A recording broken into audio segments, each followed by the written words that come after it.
Are you ready to become yourself? For years, dozens of people from all walks of life have turned to this one man, Leslie Tanner, desperate for the tools to reshape their life in our raised, godless world. Utilizing a unique blend of good-natured humor and brass tacks education, his innovative approach has helped innumerable people reach new levels of consciousness and personal power. Leslie Tanner, a controversial but selfless and massively influential figure, defies categorization. Since he and his life-changing program rose to fame, the expert class has desperately attacked him as a clown, snake oil salesman, or predator, attempting to silence him precisely because he is so effective at helping others become happier and more powerful in their own lives.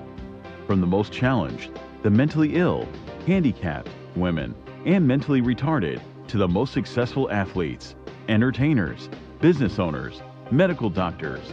Regardless of your station, Leslie Tanner has committed his life to giving you the tools you need to transform your life. So, are you tired of being in near constant emotional and physical pain?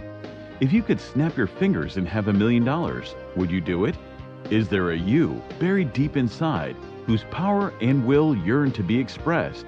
It's a whole life-changing program. If they get half of what I got out of this program, they're going to have a much happier life. It was fun. I really loved doing the program. I loved learning about myself. It was just amazing. So if you have an interest in transforming your life once and for all, come along.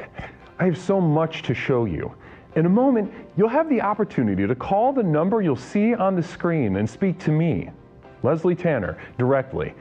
Together, we'll tackle the most critical issues related to unlocking your true individual power and reaching your fullest potential. Let today be the first day of the rest of your life. Welcome to Explorations.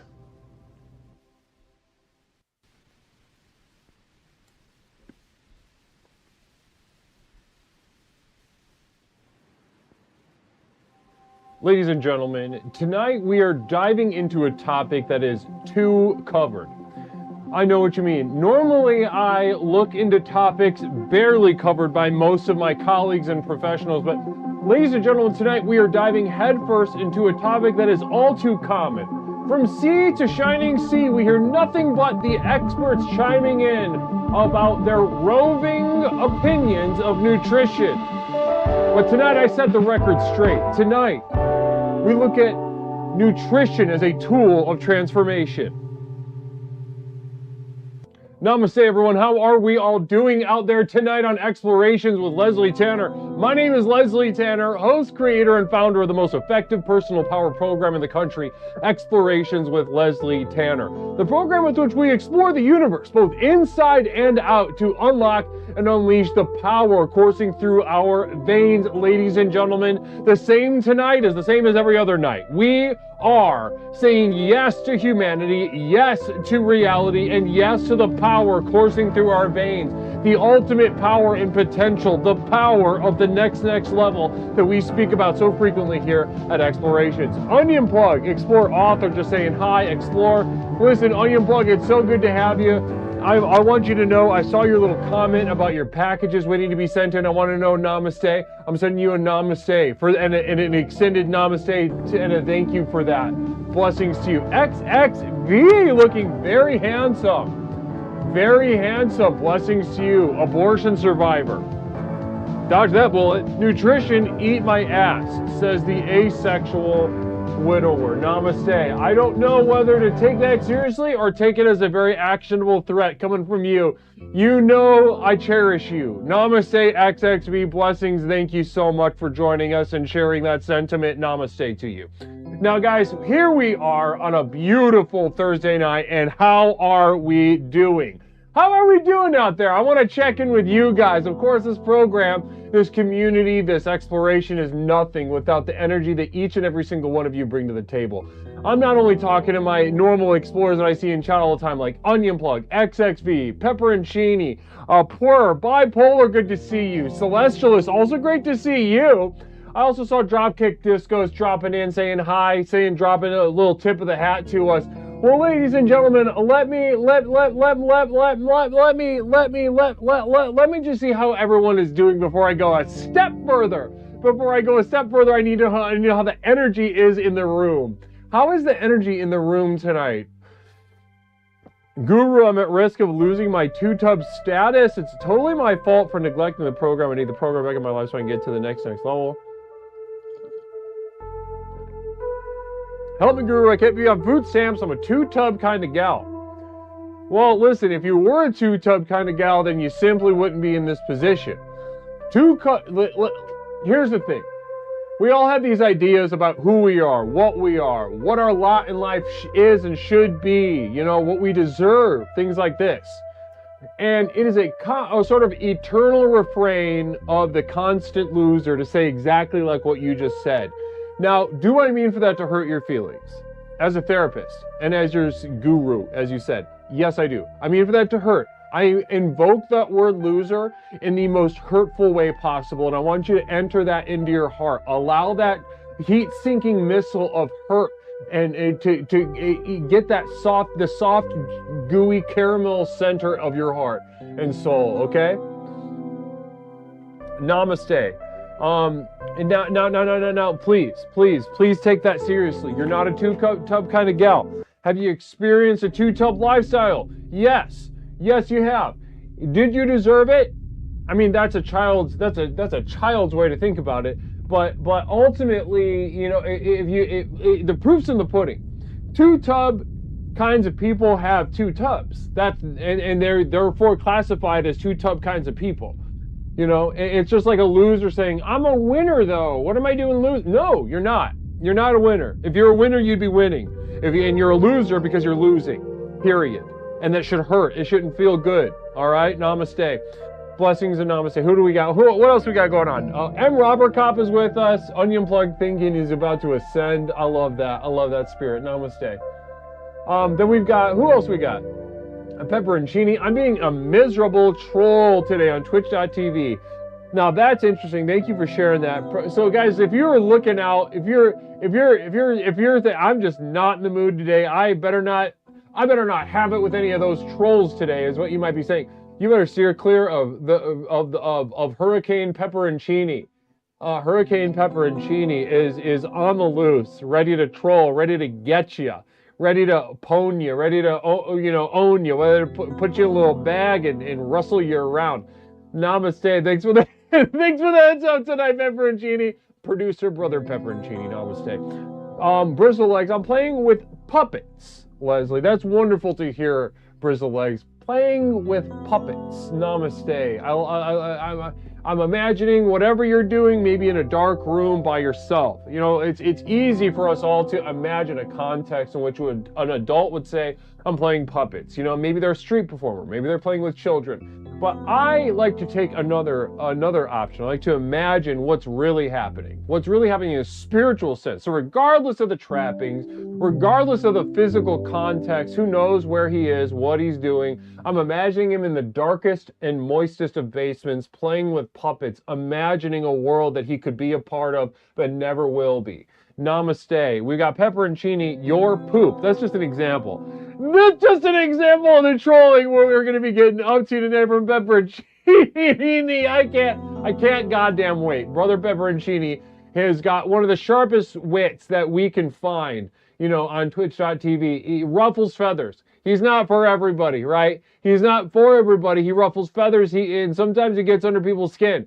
You got to be on your toes around this guy because he's like got that old school, that sharp sort of, I'm gonna cut you down, but I mean it with love. You know, I'm gonna cut you down, but I'm pulling you closer to me.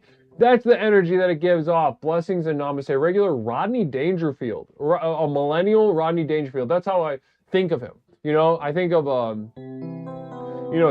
that's what I think of when I think of Pepperoncini. I think of like maybe Rodney Dangerfield. You know, maybe had maybe was into like a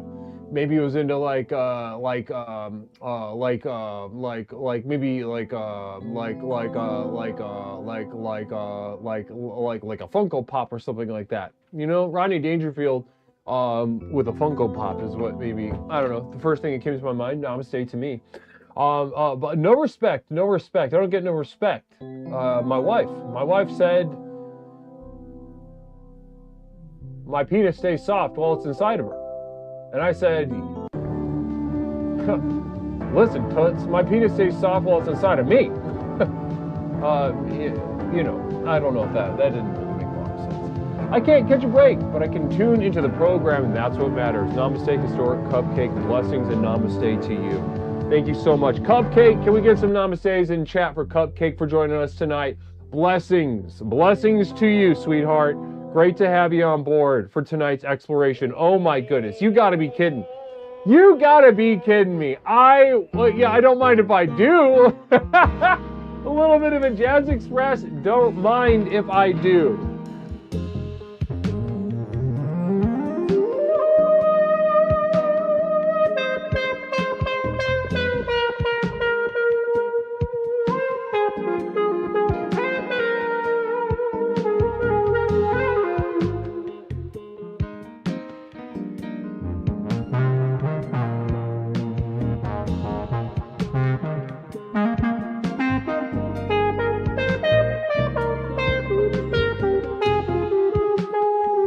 Oh, yeah.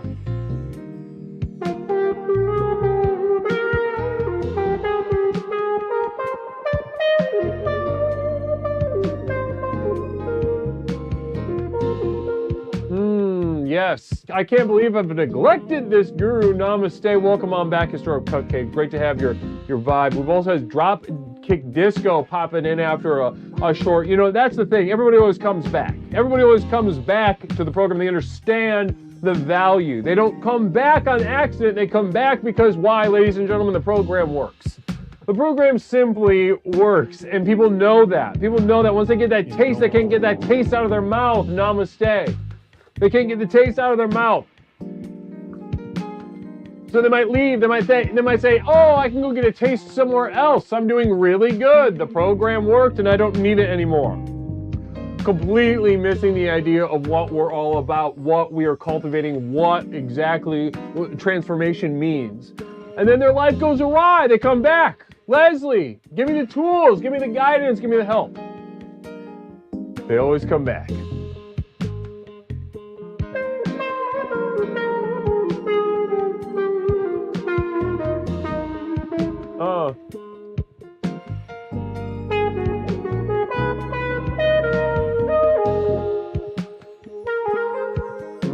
Yeah, Mish, how are the cats? Blessings and namaste. Not for me. I don't care about that. Blessings, though, to everybody for popping in. This is a Jazz Express. If you are tuning in with your body, you know, the week itself, the work days, whether you work day, night, weekdays, weekends, 1 day a week to 7 days a week. Maybe you're on disability. The week is your enemy, ladies and gentlemen. Your enemy with fangs and knives and swords, stalking you, waiting for you to let your guard down so it can sink its fangs into you and take that final blow, put you to sleep.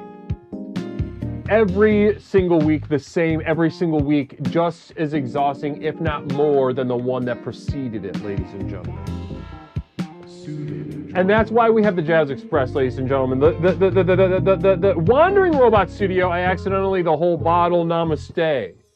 Namaste, Wandering Robot Studio. Can we get some namastes in chat for I accidentally the whole bottle? Blessings and namaste. Maybe a bottle of shampoo. Maybe he's jacking off with an entire bottle of lotion or conditioner or WD-40. Maybe he used a bottle of. Maybe he got the special Taiwanese bottle lubricant WD-40. He's going to town on himself tonight. Let's hope.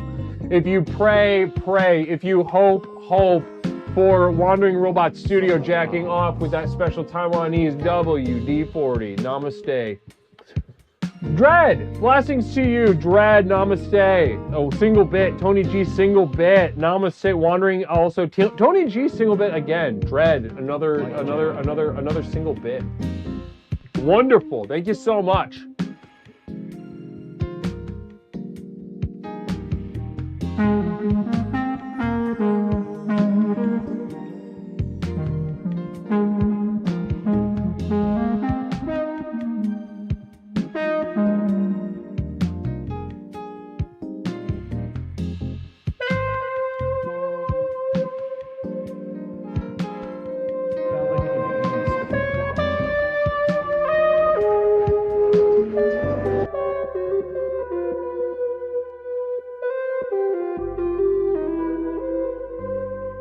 Namaste, everybody. Welcome on back. So this is Explorations. Now this is us getting settled in. We've got a couple of announcements before we get to tonight's theme, which, as you can see on the screen, is a very good one. It is a very good one. It's going to be really cutting through some noise tonight. Nutrition, the key to transformation. Namaste, ladies and gentlemen. We unfortunately are hooked up to our bodies. Unfortunately, our body is our vessel. And unfortunately, even worse, there's no clear distinction between the mind and body. People sometimes talk about this in a New Age context. They talk about this in a wellness context. They celebrate the gray zone, the DMZ, so to speak, between the mind and the body. That's how they see it. They see it as a demilitarized zone. You can get in there, it's neutral. You can find the answers, find the solutions. You can reach a resolution of the mind and body. We here at Explorations know a little bit different. Not only do we understand that it is impossible to demilitarize this zone, it is the most militarized zone in existence. This border between the mind and body, constantly fought. The border between objective, physical, chemical, biological, the observable. The line between all that and the subjective, the internal, the feelings, the mind. Ladies and gentlemen, there is not a more viscerally fought jihad on earth through any time. And we enter the jihad tonight with nutrition. The key to transformation. Now, what is it about nutrition that is the key to transformation? Now, when I speak to every single caller tonight, I, of course, will speak to the needs, to the context of each of my explorers as we explore nutrition in a Leslian context, in an exploratory context, in the context of unlocking the power of the next level. But to say something a little general about it, right? What is Leslie, what's his approach? What's going on in that noggin between his two ears that's going to set the tone for him as he guides us through, hand in hand, through the use of nutrition in an exploratory sense? I'll put it as simply as I can, ladies and gentlemen. As an extension of the jihad between our mind and body, not only have we not found a solution, we will never find a solution. And that the idea of the solution is an artifact of a terrified, neurotic, lost mind. We here accept the context of the jihad between the mind and body. Not only do we do that, but when viewing this connection and how we may enter the jihad ourselves,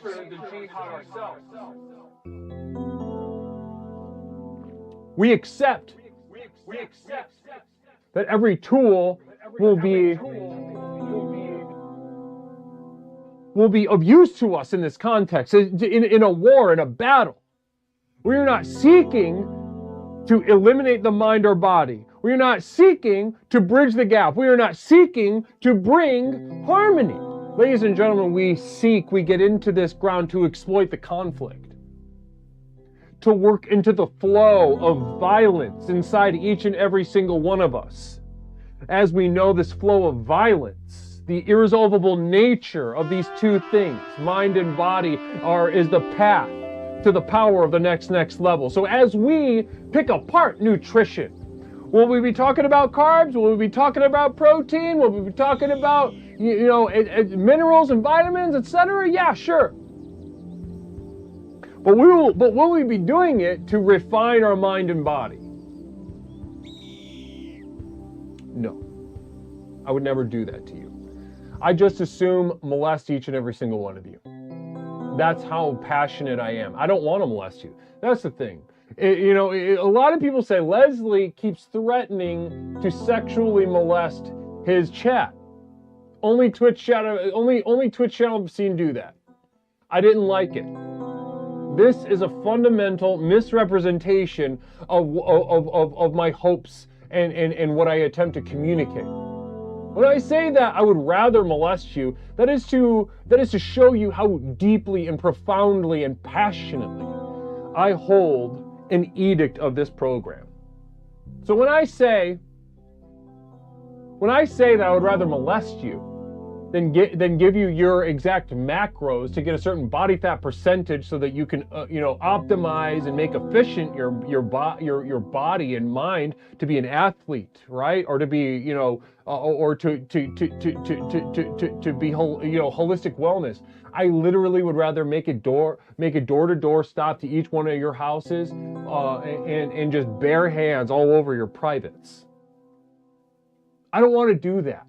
That's why tonight we're going to get into a little bit kind of different nutrition. We're going away from the abuse, away from the abuse that these influencers, that these experts seek to distill in your minds. Tonight, we will be visiting nutrition as the way it only should be addressed. Through the program of explorations, we will foment the conflict between the body and mind. We will say yes to the conflict. We will say no to the answers. And maybe, just maybe, we can unlock some power of the next level.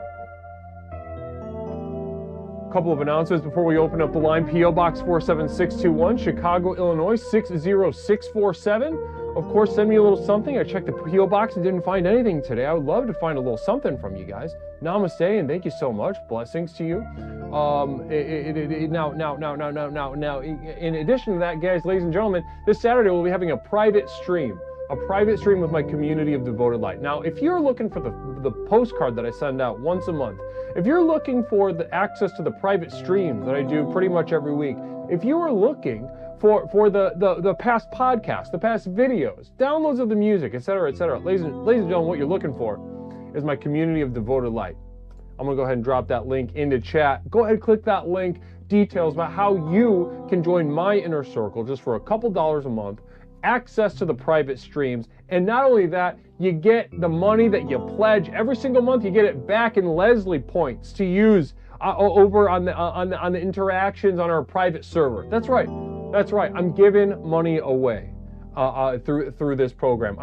People are telling me that's not how you run a program. That's crazy. You're going to lose money. You're going to destroy yourself. No, because I believe in you, and I believe in us, and I believe in this program. Namaste. Now, final announcement before we open up the lines.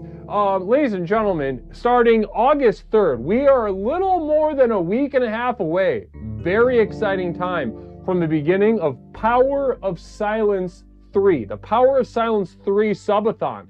We will begin Monday, August 3rd at 9 a.m. Central Time, completely silent subathon.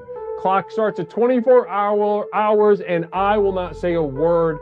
I am yours. The universe and you take the wheel. Together we will be exploring this question. Is silence powerful? Is it really truly powerful? We haven't answered that yet. Will I ask that question? Will I stoke the flames? Will I present my mind and body as an object through which to explore this with you all for an indeterminate, uncapped amount of time, beginning Monday, August 3rd at 9 a.m.? Yes, I will. Now, as always, $1 a minute, whether it's a sub, whether it's a bit, whether it's donation on PayPal. Also, everything in the store counts. If you want the store on the website, I'll drop the website in the chat right now. If you're thinking about buying something, we'll have a new t-shirt up there, a new print, a new tote bag. Also, very excited about the tote bag.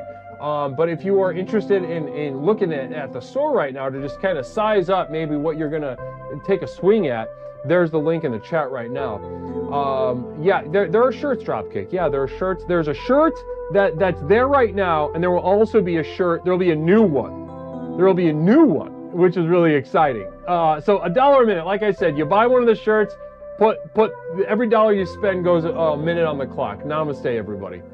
Now, as excited as I am about that, I'm more excited about tonight's theme. So let's go ahead and open up the line, 872-205-9484. Allow me to work with you to put yourself in the best position to unlock the power inside of you through nutrition and the program, the most effective personal power program in the country, Explorations with Leslie Tanner. Namaste. 872-205-9484. Quick affirmation for fellas.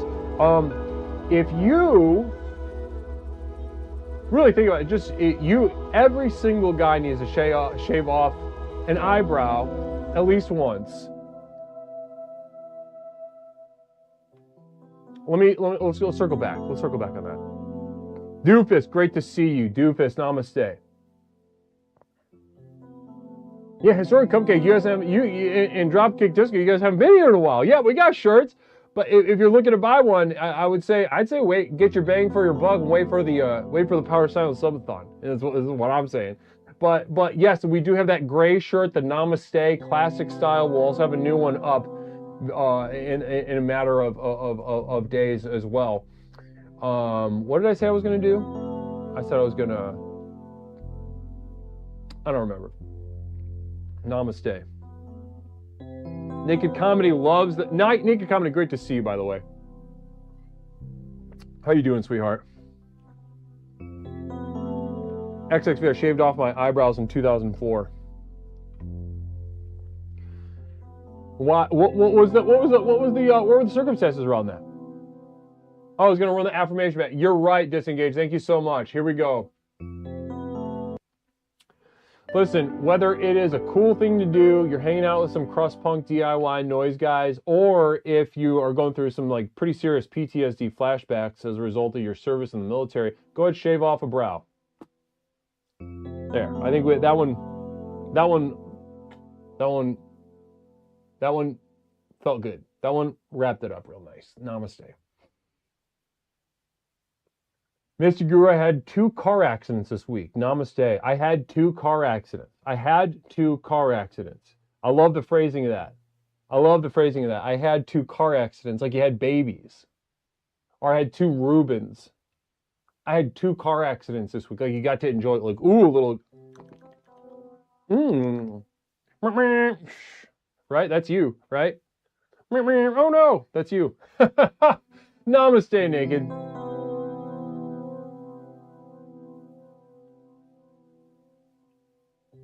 Were they your fault? I started following this lady on Instagram who, she's like a mom influencer.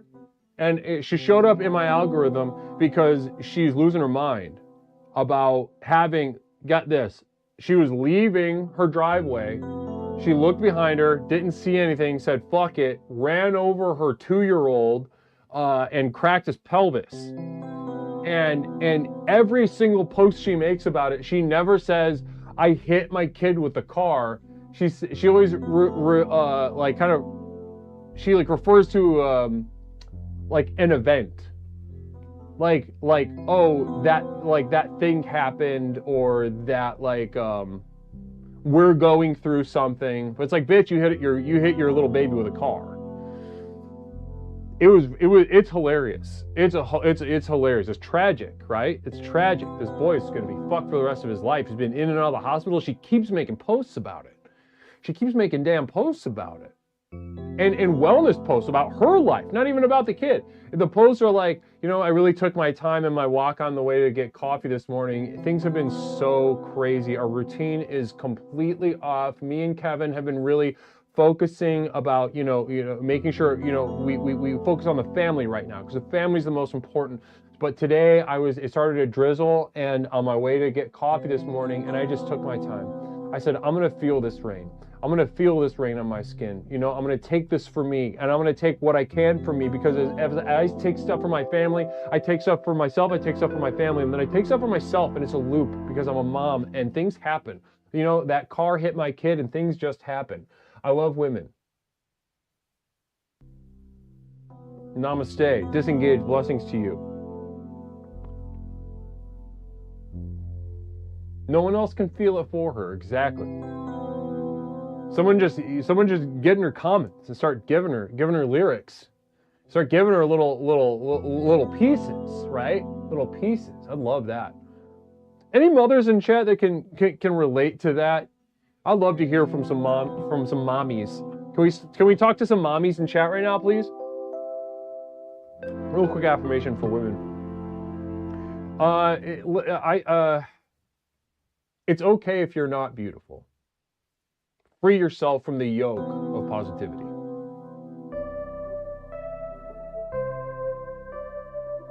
Let's do one more. Let's back that up one more time. Listen, some of you look like shit, period.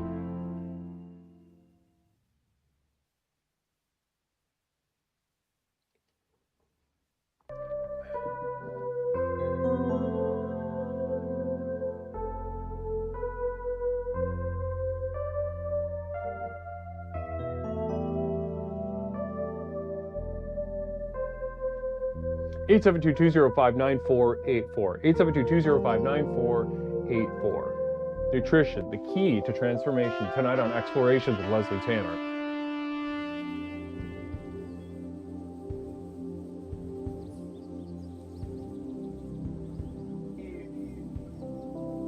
Dread namaste.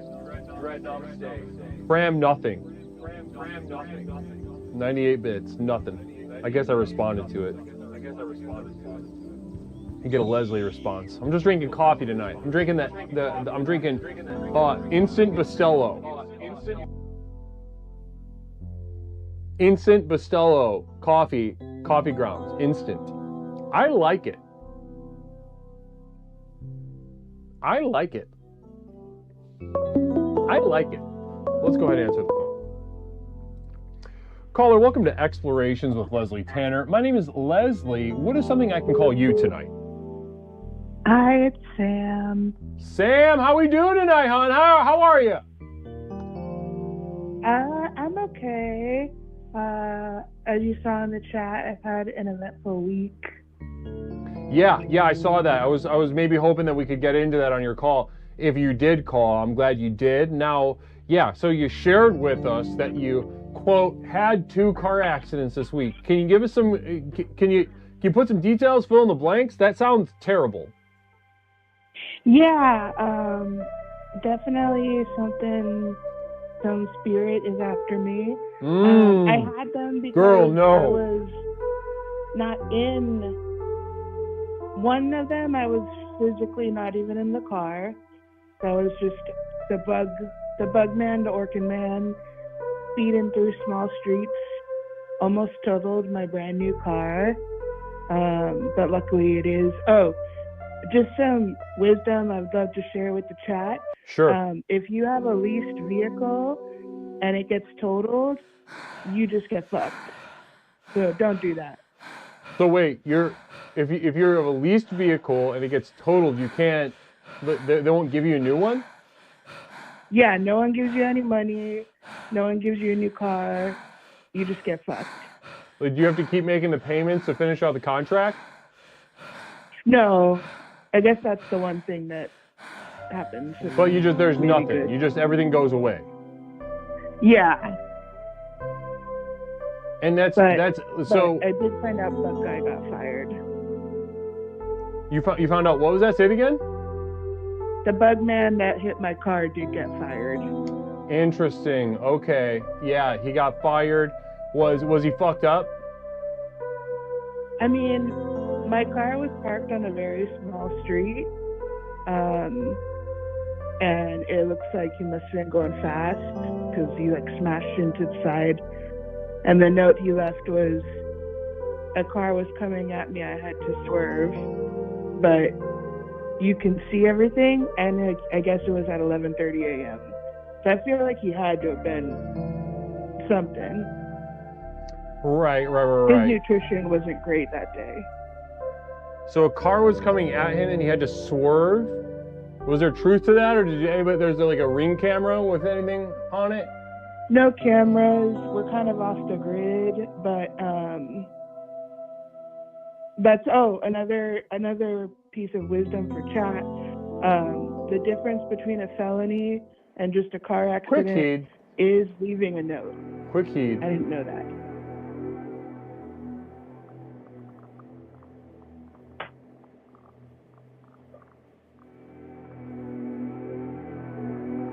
Oh no, Guru? Yeah, I'm doing a heed. Hold on. Oh.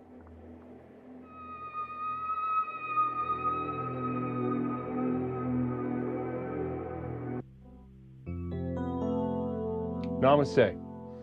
Now. Okay, so the Orkin guy hit your car, fucked it all up. Then what was the second car accident? Okay, so then I got a rental. Real quick, Heed, please hold on to that. Do not talk.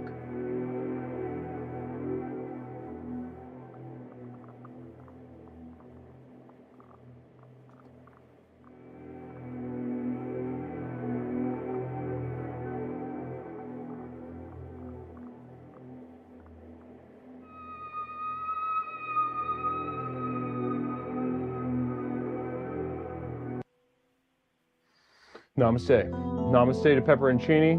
Okay, that was for disengage, and then Pepperoncini had a second one. All right, go ahead. Tell us about the second one.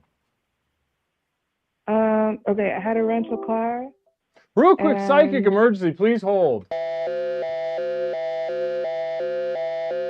Mother Nipple Bottom invoking the psychic emergency national alert system. This is the Psychic Emergency National Alert System, also known as PNAS. We've interrupted this broadcast in cooperation with Explorer Mother Nipple Bottom to issue a psychic emergency. Cheer 400 yaw know what's nutritious, it doesn't come in a can, a jar, a bunch, a head, a pound, but by the foot. My favorite is the extra long wet dog with relish. Repeat.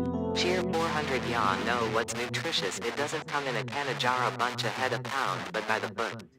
My favorite is the extra long wet dog with relish. We now continue with your normal broadcast.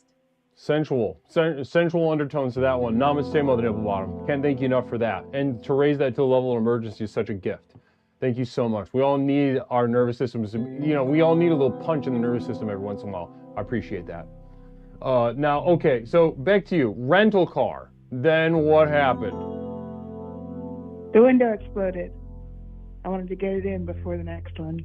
The what exploded? The rear windshield exploded. How did that happen? Well, it shattered spontaneously. There was no rock or anything, and I'm pretty sure it was a spontaneous, just a manufacturer issue, because this is a similar incident happened to me many years ago when I was living in a Brooklyn hovel. My shower spontaneously shattered around me when I was in the shower. So that's why I'm pretty sure that's what happened to the window. Wow. So you're no stranger to these kind of, the Orkin thing. I could see that happening to other people. These day laborers are day laborers for a reason, right? They're not very bright. They're not making good decisions with their lives. That's why they're doing what they're doing, right? But in your situation, you got random stuff blowing up like this. What's your feel about that? What do you think you think there's something going on? Do you think it's just random? Tell me about your beliefs, Sam. I mean, I think XXV_A is correct. I am aware that I have a very intense aura, I guess, and it can be overwhelming, not only to myself, but to objects. Many a old cell phone or other small electronic that's constantly on me has broken for reasons that technicians cannot understand. I really do believe that stuff is real.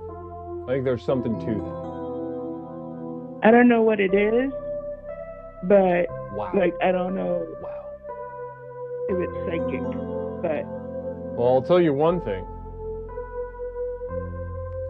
It's at least in part nutritional. Now, tell me about your diet, Sam. What are you munching on over there? Well, I was going to say that today I had Burger King, which I haven't had for a while. And I actually feel okay, which is Good surprising. vibes only. Quick quote. But Good vibes are a sickness. They are breast milk to the feeble-minded. Namaste to me. That's a good one. Namaste, Dread. Thank you so much, Dread. Okay, continue. So you had Burger King after the episodes. You had some Burger King and you feel okay, you said? yeah, it was one of those, like, after dealing with the window explosion, you know, I'm going to treat myself. And usually when you treat yourself, you don't feel so great after. Grandpa Liquor, Explorer, addicted to porn, not a good person. Love you, Daddy Guru from Grandpa Liquor. Namaste. Happy 26 months with brother Grandpa Liquor. Namaste to you. Appreciate your presence here, and as always, thank you so much for your support. It's going right to the program, right to developing materials here in the program itself. Okay, so let's go ahead. But you found yourself feeling good about the Burger King, is what you're saying. Yeah, at least. To be fair, I did have the Impossible Burger. I don't know if that's more of a delayed. I was sensitive tummy, so for me, a Burger King or a fast food is usually not a good nutritional decision. Right. Not even weight gain or whatever, but just. And you were stressed out, and you said, "Let's maybe throw the dice. Let's maybe make this worse right now."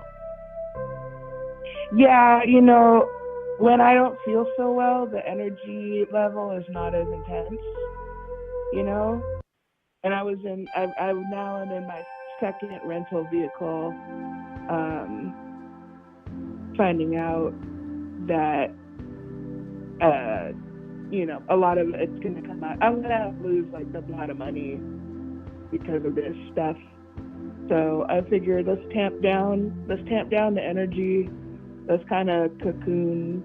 Now look, ladies and gentlemen, I think now this is an advanced technique. So this is coming from somebody who has experience with the supernatural, who is fluent in the vibrational fluxes of the more higher vibrational fluxes of the mind-body connection.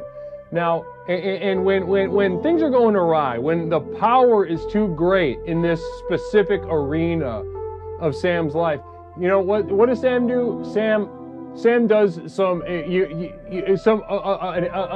empty-headed therapist might call this self-abuse. I think it's energy management.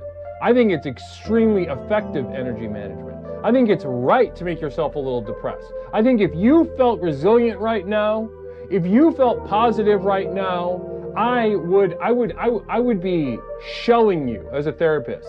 I would be abusing you. I would be hurting you. I'd be bringing up everything you've ever told me, every little soft little thing, because your life right now is depressing and deserves depression. So I think getting the Burger King, maybe branching out, getting some McDonald's or what are some other fast foods that upset you? Well, right, like I said, I'm in an off-grid-ish area, so the Burger King was 8 miles away. The only other stuff, there's a McDonald's and a Taco Bell 4 miles away. So what was the other one? Taco Bell and what? McDonald's. Yeah, there we go. I think you got that's pretty much the holy trinity, right? Of most small places off the grid. Maybe a Long John Silver's, maybe a Wendy's. Long John, where are you from? Long John Silver. Long John Silver's. I only seen one of those in my life. Well, you're missing out. In terms of regulating, psychic energies, and you're looking to maybe put some flour in the gas tank, Long John Silver's is perfect for that kind of stuff. So, I don't know, maybe something to look out for, but it sounds like you're taken care of. It sounds like you're managing your energy. Nutrition, you're using nutrition in a very responsible and, dare I say, advanced way. I think maybe branching out to even just dog food might be helpful. Yeah, I'm gonna make spring rolls. With tomorrow. Dog food? Maybe. The meat is TBD, so that is a good idea. Yeah, give it a shot. Give the dog food a shot. if you're in, because depending on how bad it gets, right? Like, let's say you start, you know, you per my prescription, you start getting into your masturbation practice, and you start frying, whatever implements you use in that respect.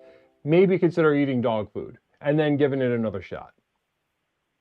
Well, here's the other thing.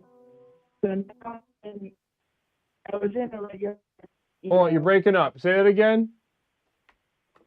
Okay, so the thing is that now I'm in like a big old Jeep. And so now I feel like that vehicle is built to withstand energies like mine. So I had my sandwich today, but now that I have, more responsibility with this big old Jeep, I feel like that's why I was thinking the spring rolls. I think I have to whip it around. I had to tamp it down, but now I have to whip it around to be able to match the energy of the big old Rubicon Jeep. We'll see. It's so unpredictable, and also, be careful with East Asian food. If you're looking to tamp down some sort of psychic vibration, and sometimes that East Asian food can backfire, right? Because they're more of a spiritual people, and they infuse that in their foods, like egg rolls, spring rolls, the banh mi sandwich. I've heard people start controlling people's minds after eating a banh mi. You know what? To be fair, you're making me realize my idea about the spring rolls came after I ate the Burger King. So I'm in a state of mind where I shouldn't be making decisions like this, I agree. I think you should be careful with it. But listen, I tried to tamp down. I meant I gotta keep to myself for a minute. Yeah, I'm gonna agree with that. Well, listen, I think I like to be careful about saying exactly this, but I think you should, culinarily, stay with your own kind, stick to the basics. You're in a sort of triage situation. Don't mess around with anything ethnic, and just keep your eye on everything. Okay. Good luck with the Jeep. Thank you, Guru. Of course. Namaste, Sam. 872-205-9484.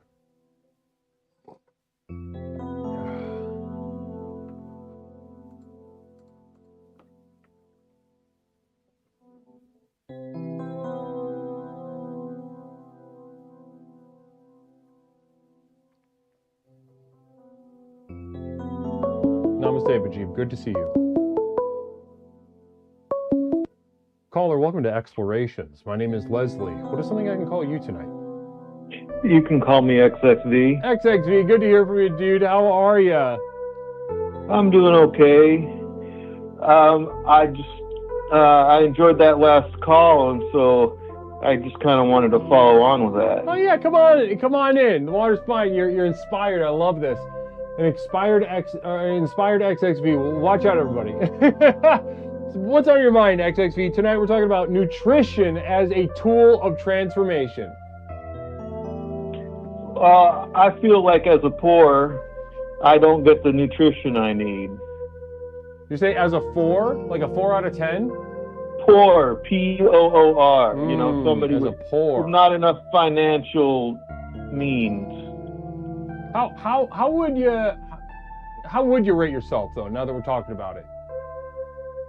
As my nutrition? No, in terms of being hot or not. 1 to 10. Well, I'm getting better. I think I'd say a 6 at this point. 6. Well, you have been terminated. Namaste. 872-205-9484. 872-205-9484.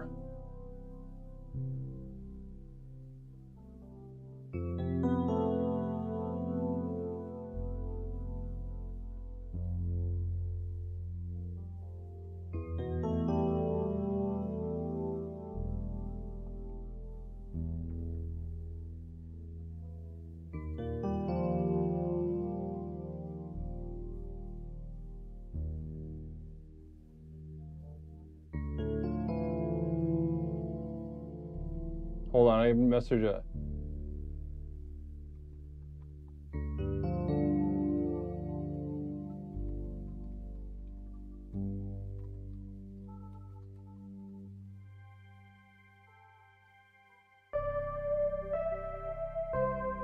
Eight 872-205-9484. Nutrition, the key to transformation.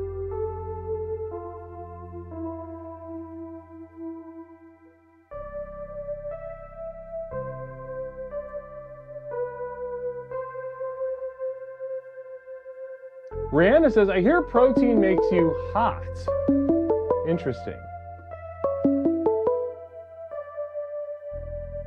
I've yet to see it pan out quite like that, but is that what's underneath all the protein craze? Everything's got protein in it? I don't know. I don't understand. I don't understand where all that's coming from. You know, in a sort of spiritual, psychological sense. Caller, welcome to Explorations. My name is Leslie. What's something I can call you tonight? Oh, you know who it is. I just wanted to say to Coop, especially since she's already spent $20 on me. I've had lovers and dates spend less money on me than she has trying to shut me up. And in fact, it really kind of, you know, they say no attention is bad attention. Perfectly correct. Right. So your wires are so crossed that you feel maybe a little sexually aroused right now, is what you're trying to say. Yeah, sure, why not?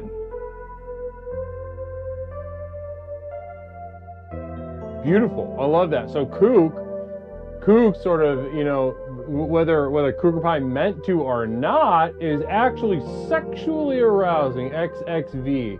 You know, not intended. If it was intended, then I cannot, you know, within the terms of service of Twitch.tv, I cannot host a sexual marketplace. But if this is happening just as a natural extension of, you know, what would otherwise be normal socialization, then, you know? Yeah, I mean, it just follows on that this is what would happen when somebody flatters you with so much attention.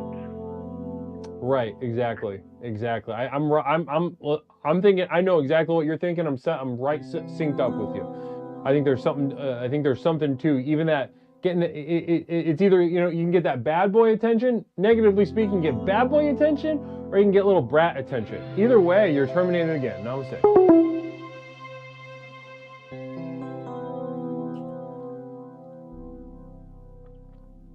Eight 872-205-9484. 872-205-9484.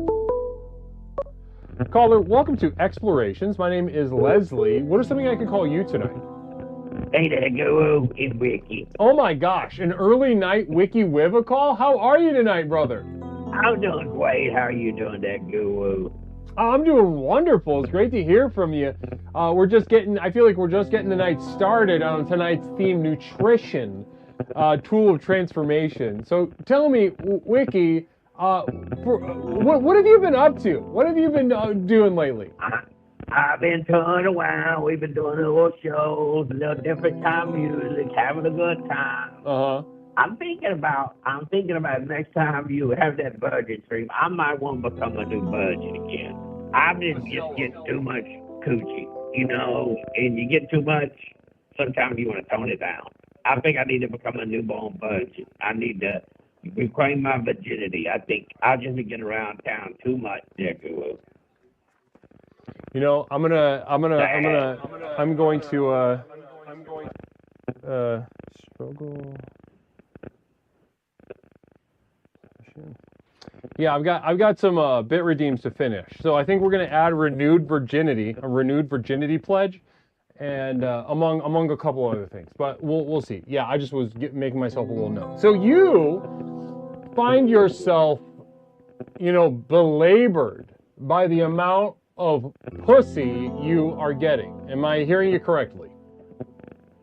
I think it'd be beautiful for a little while, because then I can wait that, you know, I'll finally get something again, and I'll be like, man, you just stole my cherry. Right, well, you have to fully commit. This is a lifelong commitment that you're making. Oh, Oh, that sounds sad. No, I don't think I want to mess with that. Then I just wanted to tell a girl, hey, I'm a virgin. You just busted my cherry. I think I'd be beautiful. I mean, maybe that happens in the future, but like you have to pledge your, you know, you really gotta, I really do you gotta take it seriously is what I'm saying.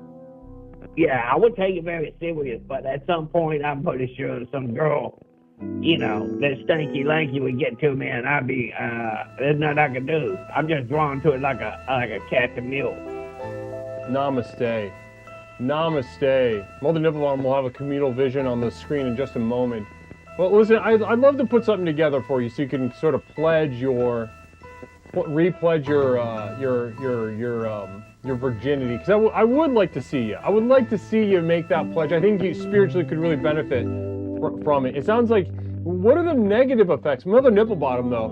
Wiki, is there something we should eat to be as sexual as you are? Well, I'll tell you what I think the number one food is.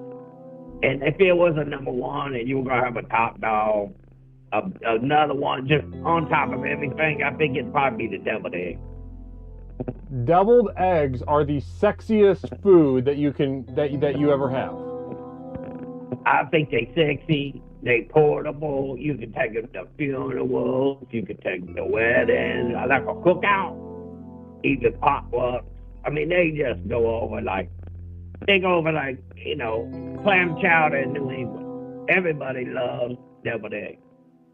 They customize them every which way. So, I guess I'm going to ask the question we're all thinking. Do you find yourself getting sexually aroused when you eat deviled eggs? Yeah, there's something about that firmness to that white. And then that crowd-like feeling. And then you get that dusting of that paprika. It feels like maybe some magic is happening. Yeah. That's interesting. Cougar pie with a communal vision that'll be on the screen at the moment. But in the meantime, so okay, let me imagine, like, I'm eating the sort of hard-boiled, you know, white. It's got a give to it. It's kind of fleshy, right? It's got an organic, proteiny flesh to it. Cougar pie, which is sexier, Leslie? Deviled eggs or egg salad? Be careful. That's in the top 10. What's the penis?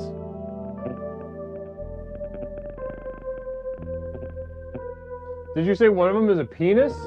No, I said you're getting close. That's in the top 10 there. You're getting close. That egg salad is in the top 10. Top penis. No, that's the top 10 right there. The egg salad too loose to be a penis. I don't know. I'm imagining breasts and a clitoris slathered in egg salad, and I'm really enjoying the imagery. It's beautiful. But I'm also imagining, you know, having, imagining the tip of my penis with a sort of deviled egg around the tip of it, right? Ooh. And I got a chicken head eating a deviled egg off my penis tip. Wow, that sounds like that's a real fantasy right there. Somebody out the crowd's gonna like that. Right. I think I'm getting everybody a little worked up right now. I think people are getting a little. You got people hot in the crowd. They going crazy about that idea. Yeah, dread is steaming. M. Robert Cobb says, ha ha ha ha ha, wow. Cougar pie, LOL. Mother Nipplebottom is literally swooning right now. I would be swooning too. Oh my goodness. So I guess to answer your question, Kook, my personal go-to, if I'm trying to really get down, get sexy, have sexual intercourse and incorporate an egg product.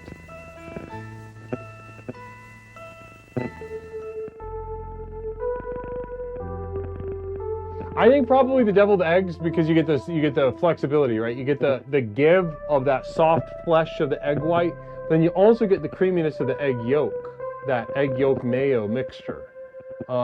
Egg salad would be really nice. You work it in between the labial folds, for instance, underneath the clitoral hood, around the nipples. Work it, in between, like where the base of the shaft meets the scrotum.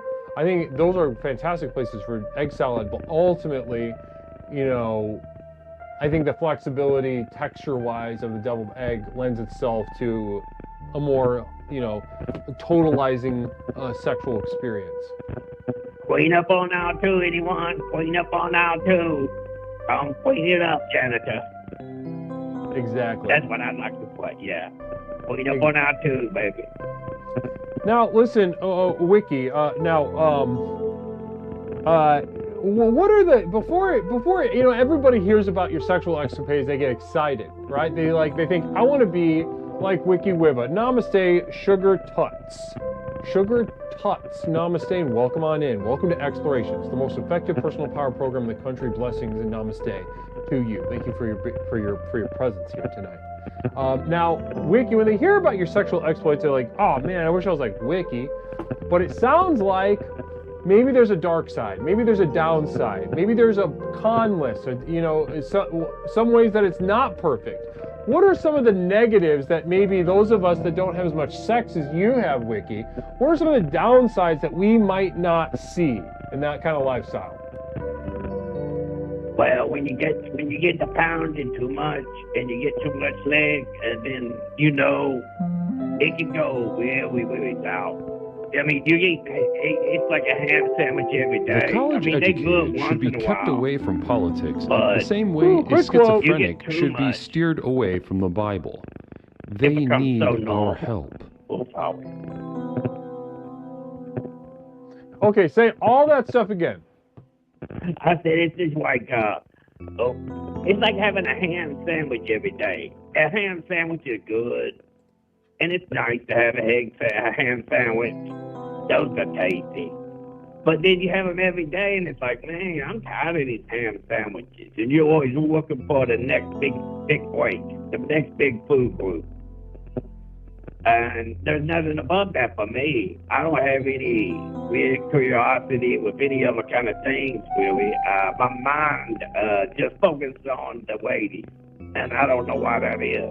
So I would like to slow it down so it feels like more of a festival, a beautiful little festival when I get into it the next time. So you're looking to keep it a little novel. You're looking to express some restraint. Well, listen, I'd love to. Let's work on that together. I'd love to get you started with some renewed virginity. I think you could really benefit from a renewed commitment to abstinence. I would love to take you on that trip, Guru. Man. Well, let's keep this conversation going off the air, and we'll figure something out together. That's great. That's a good idea, Guru. You're a smart man. Of course, I'd do anything for you. I would. I'd do anything for you. You mean a lot to me, Wick. Now, Wiki, I know you mean a lot to me. I'd do anything for you. But I still feel almost a little guilty asking for this every single time you call. You know, with such an accomplished musician such as yourself, you know, you've always got a song. Quick heed, hold on. For Dread.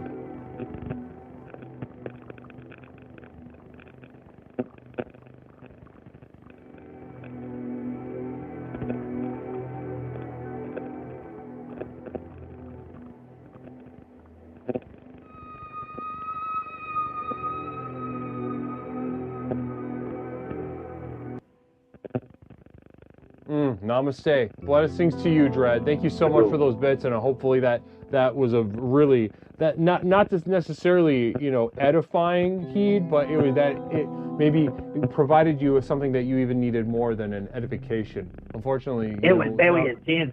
I didn't mean to whoop, but I caught myself whooping. Yeah, it's hard not to. I understand, but I appreciate you being self-aware of that. But listen, back to my request, brother. Do you got a little song for us? I'd love to hear you sing a little tune if you got one floating around in that head of yours. I got one. We got a good one. I'm only gonna sing it though if I come out to the Midwest on my tour and you take me to that Mr. B. Wait, say it again. I did not understand. If I ever come out on tour to the Midwest, you gotta take me out to that Mr. B restaurant. The what restaurant? Mr. B. Yeah, Mr. B. I'll take you out to Mr. Beef. I'll take you out to Mr. Beef. Don't even worry about that. We'll get some Mr. Beef. Mr. Beef, yeah, I want to try that. With a lot of gravy all over. That's dripping. That sounds really good. Oh yeah, don't even worry about that. We'll be getting some wet beefs together and really enjoying that. I can't wait to get a picture of us doing that, smiling, our arms around each other, enjoying that meal together. We do a Toyota show. Oh my goodness. Mother Nipplebottom kicked off a you-know-what. We're going to have to hold off on the song, Wiki, because right now we've got a Jazz Express from Mother Nipplebottom. Mother Nipplebottom with communal vision, though, interesting. If he is newly virgin, is sex with Wiki now pedophilia?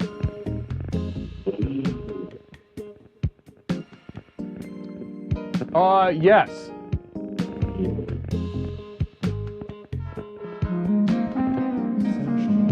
You'd be better, my billion. Woo!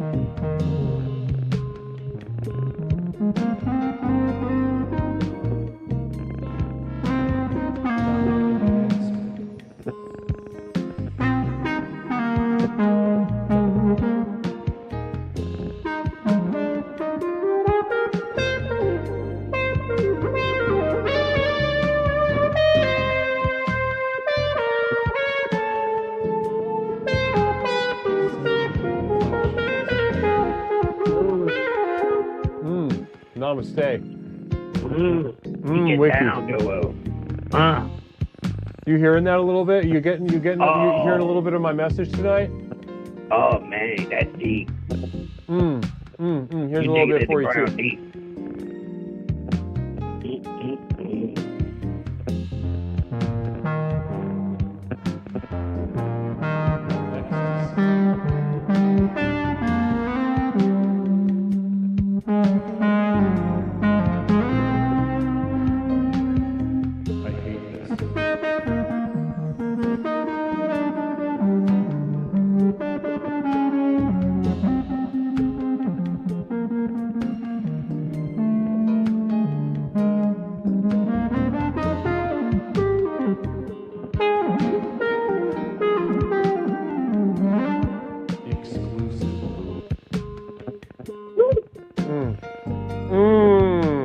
Dread, single bit, dread, single bit, dread, single bit, dread, single bit, historic cupcake, single bit, dread, single bit, Tony G, single bit, namaste.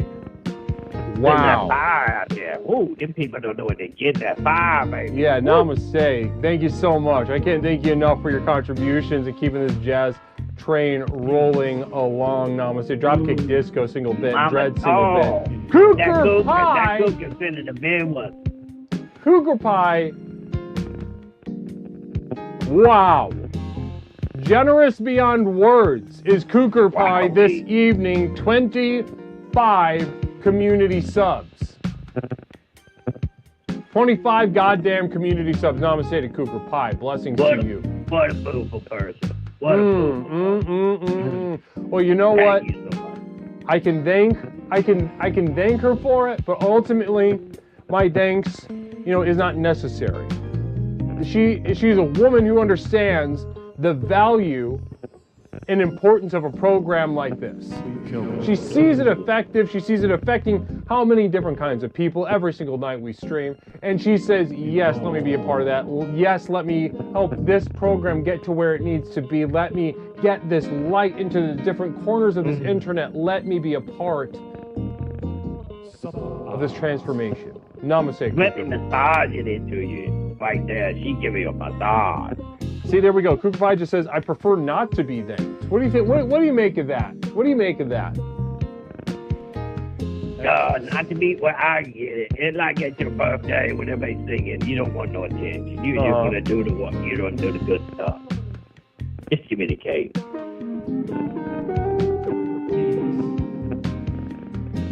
The power of that gigantic, oh my goodness. What a beautiful evening.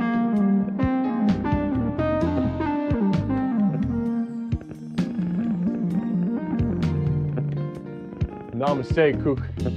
Listen, I won't say thanks, but I will say a namaste to you. Dread, single bit, dread, single bit, dread, single bit, namaste. We are getting absolutely, dare I say, the sensuality has broke the dam. We are now in full-on coitus right now. We are going for it.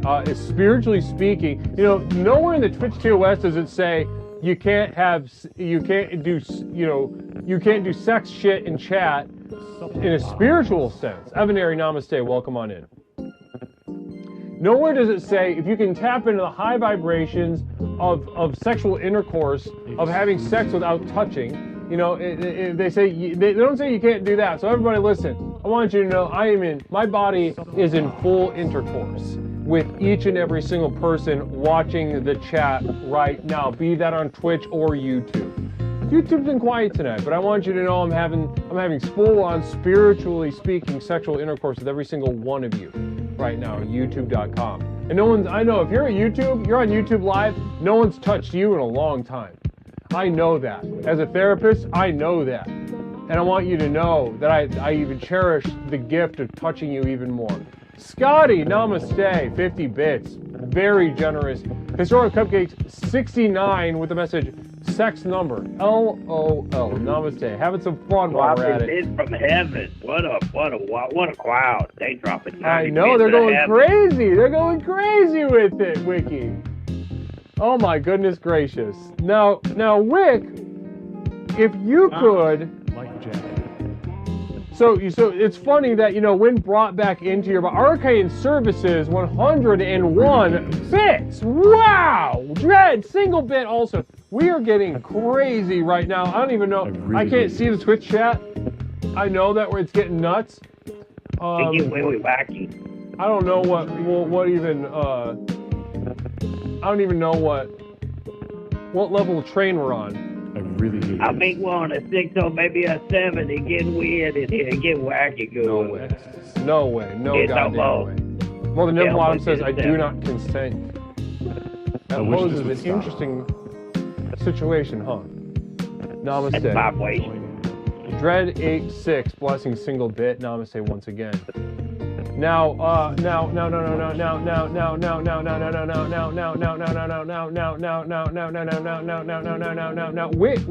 I wish this would stop. If you could, Dread is going crazy with the single bits. It is nutty. A nutty business over there. Planters mixed nuts from Dread 86. Namaste. Yeah, it's from heaven. Dread is from heaven. Dread, truly tonight. Arcane, 1 bit. YOLO, 1 bit. Now, Wiki, listen. Wow. What's your favorite sexual position, Wiki Wiva? I'm gonna be honest. The most pleasure would have had to be the doggy style, big dog style. You love bending the lady over like a dog. No, not always. I mean, I like to look at their face and kiss and hug, but as far as pleasure goes, oh. Mother Nimblebottom, 5 community subs. Namaste to the Mother Nimblebottom. Wow. Hey, people are hungry, thirsty for jazz music tonight on Explorations. Get what they want, dude. Get what they want. They're young and clamoring.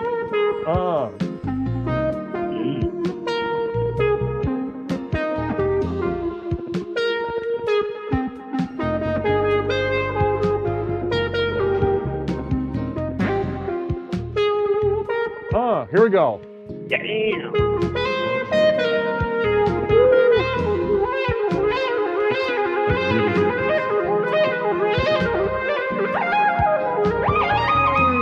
There's a kid in there. Watch out. Somebody gonna pop.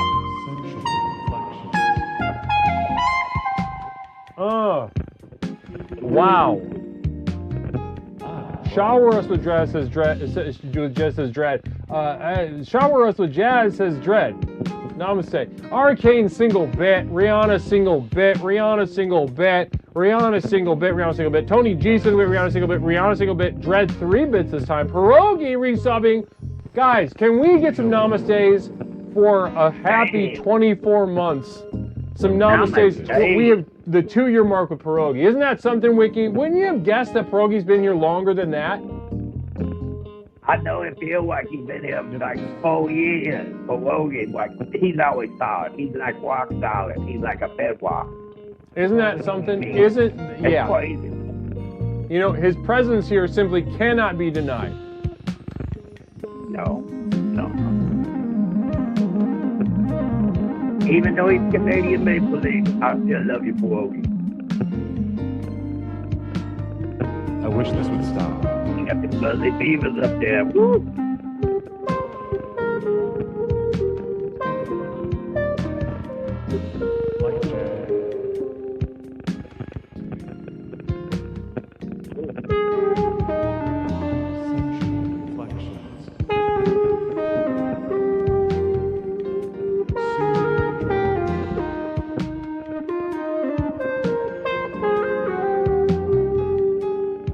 Namaste.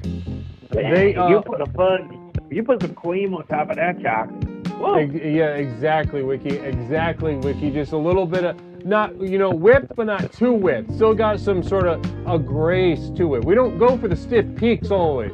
Right? You know what I mean by that? Arcane coming at us for 2 months. Arcane understands what I mean. Arcane understands what I mean when I say, listen, sometimes stiff peaks are nice. Sometimes you don't whip the cream until it's stiff. Sometimes you leave it a little bit lax. You leave it a little bit soft. Give it a little bit of room to spread around. You know what I mean? The pleasure in that. Get it young for you. Make it clam or make it big. Clam around. That's right. That's what I love to hear from you, Wick. YOLO 2 bits, blessings and namaste.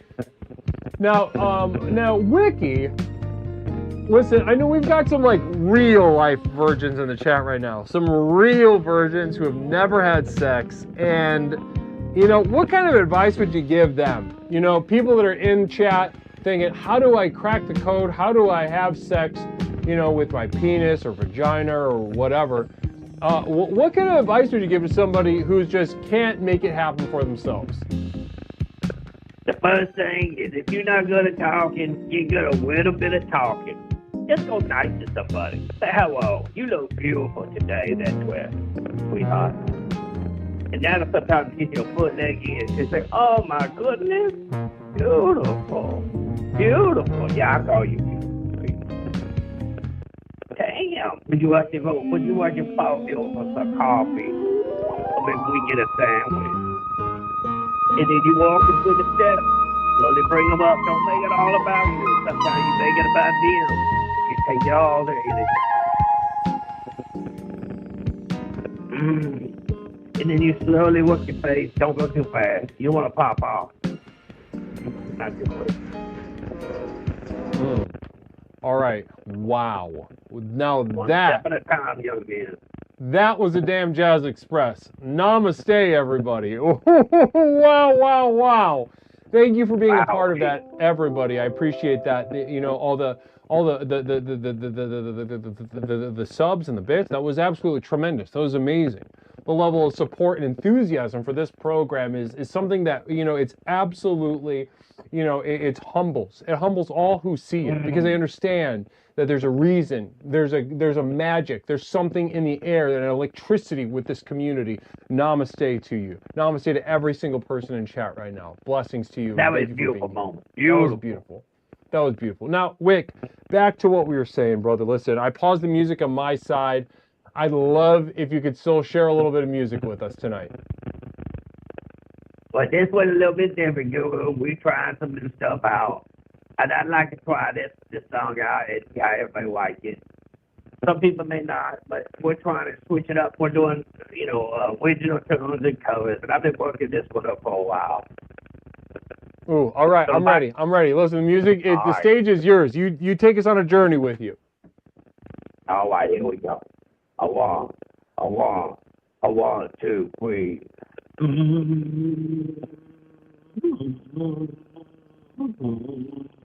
It's been 7,015 days since you took your love away. I I go out every night and a sweet fall day. Since you took your love away. Since you've been gone, I can do whatever I want. No, I can see whomever I choose. I can eat my dinner in a fancy restaurant. But nothing, I said nothing can take away these blues. 'Cause nothing compares. Oh, nothing compares to you. That's the first verse. Oh, today, nothing compared to you guys. Namaste. I think we're all going to remember the night that we heard Wiki Wiva cover Nothing Compares to You. Wow, that was a treat. That was a treat, Wick. I genuinely mean that. I've heard a lot of songs from you, and that was a dessert. Thank you. Oh, you're welcome. I love you guys. Have a good time for the full night. Get your tuitions in and have fun with it. You know what? Jazz up your eggs. Jazz them up. Throw a little bacon. Try a little spicy one. Have an egg of a wife. It'd be a good egg. Namaste, folks. Namaste. Namaste, Wick. Wow. Oh, that was special. That was a special one. That was a special call. You know, that's what it's about sometimes, right? Sometimes you receive something special like that, and you just got to say yes. Caller, welcome to Explorations. My name is Leslie. What's something I can call you tonight? Hey, Leslie, it's Kook. Kook, it's great to hear from you. How are you? I'm okay. I didn't die when I got my shot. Look at that. Look at that. Got the shot, didn't die, and I'd imagine you're physically feeling a little relieved right now. Yeah, I feel about 40% better. Look at that. Look at that. When your life is as bad as yours is, 40% is a lot. Leslie, I can tell you, 40% is the difference between, me acting like this and me holding a gun to my head, Right on. I love that. I love Did you tell the doctor that? You better give me this shot or else I'm literally gonna kill myself. I said, I have no quality of life. I will sign any paperwork I need to remove all liability from you. And they said, okay, we'll get you scheduled. And here you are. Here you are. So when you get the shot, it's a roll of the dice, is my understanding. Well, what I get worried about is I've been put under so many times that, that's where the roll of the dice is. Even a twilight sleep makes me nervous because I swear to God, that's happened to me so many times. I think it's, permanently altered my brain, so I do get worried. I start telling everybody how to, get to my phone before it happens, and I start, writing letters to people saying, I always loved you, and maybe I didn't show it because it might be the time that I wake up with, full dementia. There's no way of knowing. Right, exactly.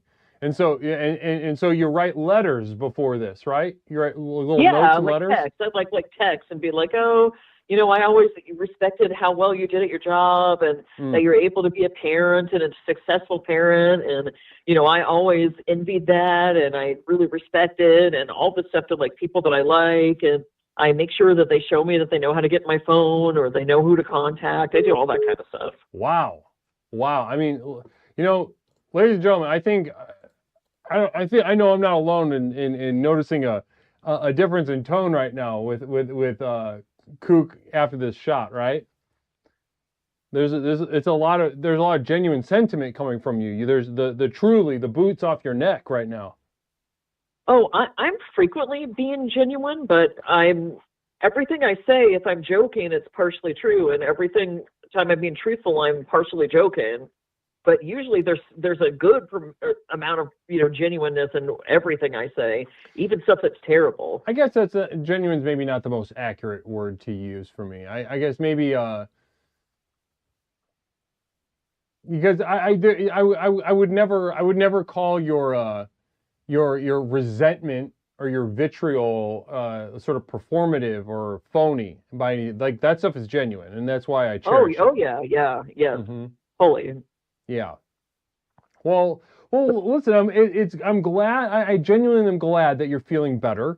Now tell me, listen, I know that you have explored nutrition as a potential source of treatment for one of your many maladies.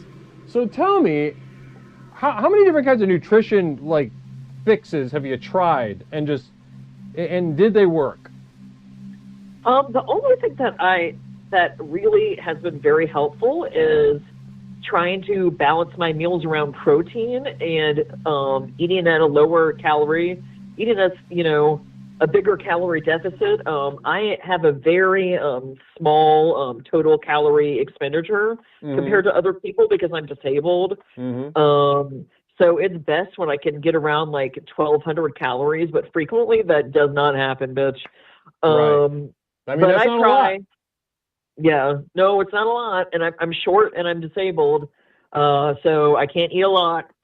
But when most days I try to balance my meal around protein because that's just what's recommended for me.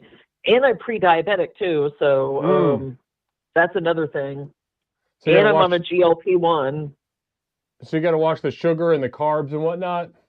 Yeah, and also just mostly make sure that I'm getting in enough protein so I'm not having muscle depletion. Now, do you eat like whole food proteins? Do you get the protein shakes? How do you go about it?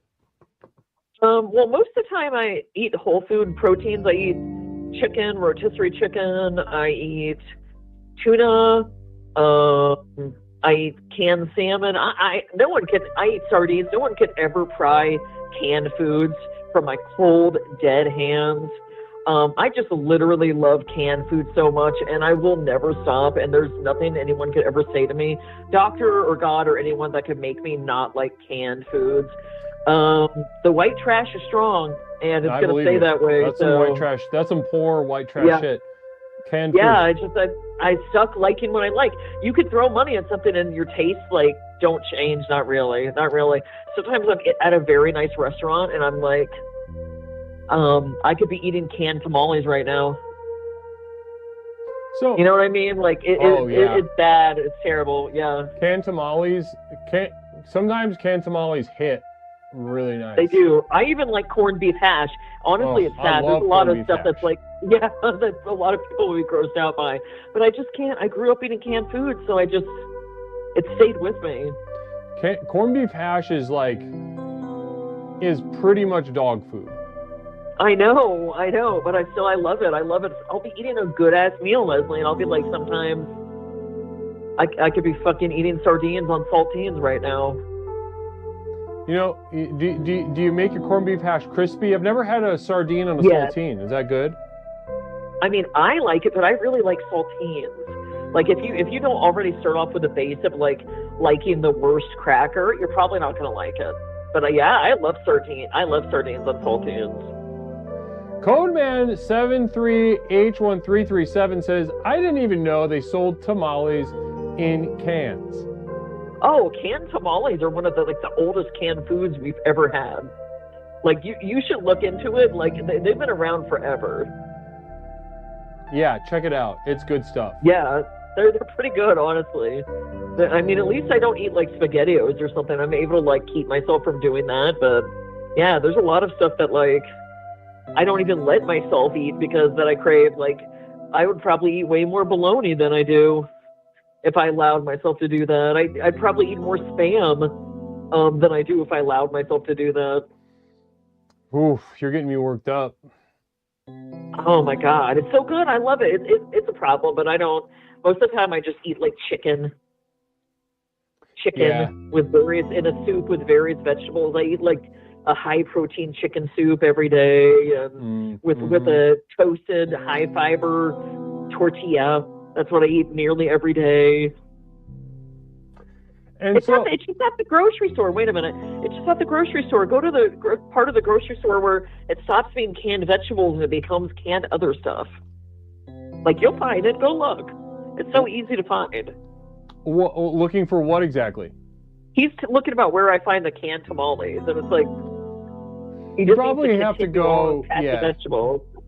Go to like a full grocery store. You have to go to a full grocery store. Yeah. So like if you go to like a super Walmart or something, you might not find it. But if you go to don't go to Target. Yeah, if you go to Target Walmart fully carries them. Walmart will have them. Like your Walmart, your Albertsons, your Winn-Dixie, I don't know what, your H-E-B. There's no Walmart in Chicago, really. You have to go way out to get to a Walmart. Oh, really? Yeah, I mean, it's not, I mean, if you go, you have to go like, in most of the city does not have Walmart. If you go far out to the, it doesn't have to necessarily be extremity. There's one on like. But what's your chain grocery store called there? Do you not have them? I really don't know. What's it called? Jewel. Oh, I don't know if I've ever heard of that before. There's Jewel. There's Kroger. If you go out into the burbs. Oh, word. Oh, somebody asked if my name is Deborah. No, my name is Ashley. Safeway in other parts of the country. Oh yeah, Safeway, Save a Lot, Food Lion, nearly any place. No, my name is Ashley. I go by Kook. My name is not Deborah. Whoever asked, I'm not sure who that is, but I know I'm not her. Yeah. Yeah. Namaste. Yeah, they have them at Dollar General. Like Family Dollar, it's very easy to find tamales. You got to look for them though. If you're not used to looking at like canned meats, you're not going to see them because you're not used to. You just skim past that. No. Anyway, I want to just say that I love hot fruit, and I wanted everyone to know because that's the primary reason why I called in. Yeah. Let's talk about that. What the fuck is that? Like you might have like your have you ever been with somebody who fried up like maybe like apples and onions, or they fried up some bananas, or like the pineapple on, somebody mentioned that, the pineapple on a ham, the pineapple on a pineapple upside down cake. I love hot fruit. Dude, true. I see what you're saying. So it's really not necessarily like, not like microwaved like peach. Like you. No, my God. Like but baked apples, like if you like bake an apple in your oven or your toaster oven, or like a rhubarb crumble and you eat it hot or something. I love hot fruit. Well, the bottom says hot fruit over ice cream. Yeah, that's good. And then now with this like contagion that's going around to give everyone like the massive diarrhea, it's recommended for a while that you cook all of your fruits and vegetables if you're able to do so. And if you can't, you need to peel everything. Leafy greens are the worst right now, guys. Well, didn't they trace it back to Taco Bell? No, okay, that is a scandal now because Taco Bell voluntarily recalled all of their lettuce, right? And they traced it back to this farm that I guess was like a big Trump donor. And so they didn't want to name the farm as causing the problem. But Taco Bell did their own recall when they realized what was happening and tried to let the FDA know a bunch of times. And they were like swerving them because it was a Trump donor. Well, like, damn. Look into it. It's fucked. Like, honestly, it's so fucked up. And then when we cut like funding to the FDA, that was one of the diseases that we like specifically stopped tracking as much, was this one that's like causing these big outbreaks where people are like dying from diarrhea.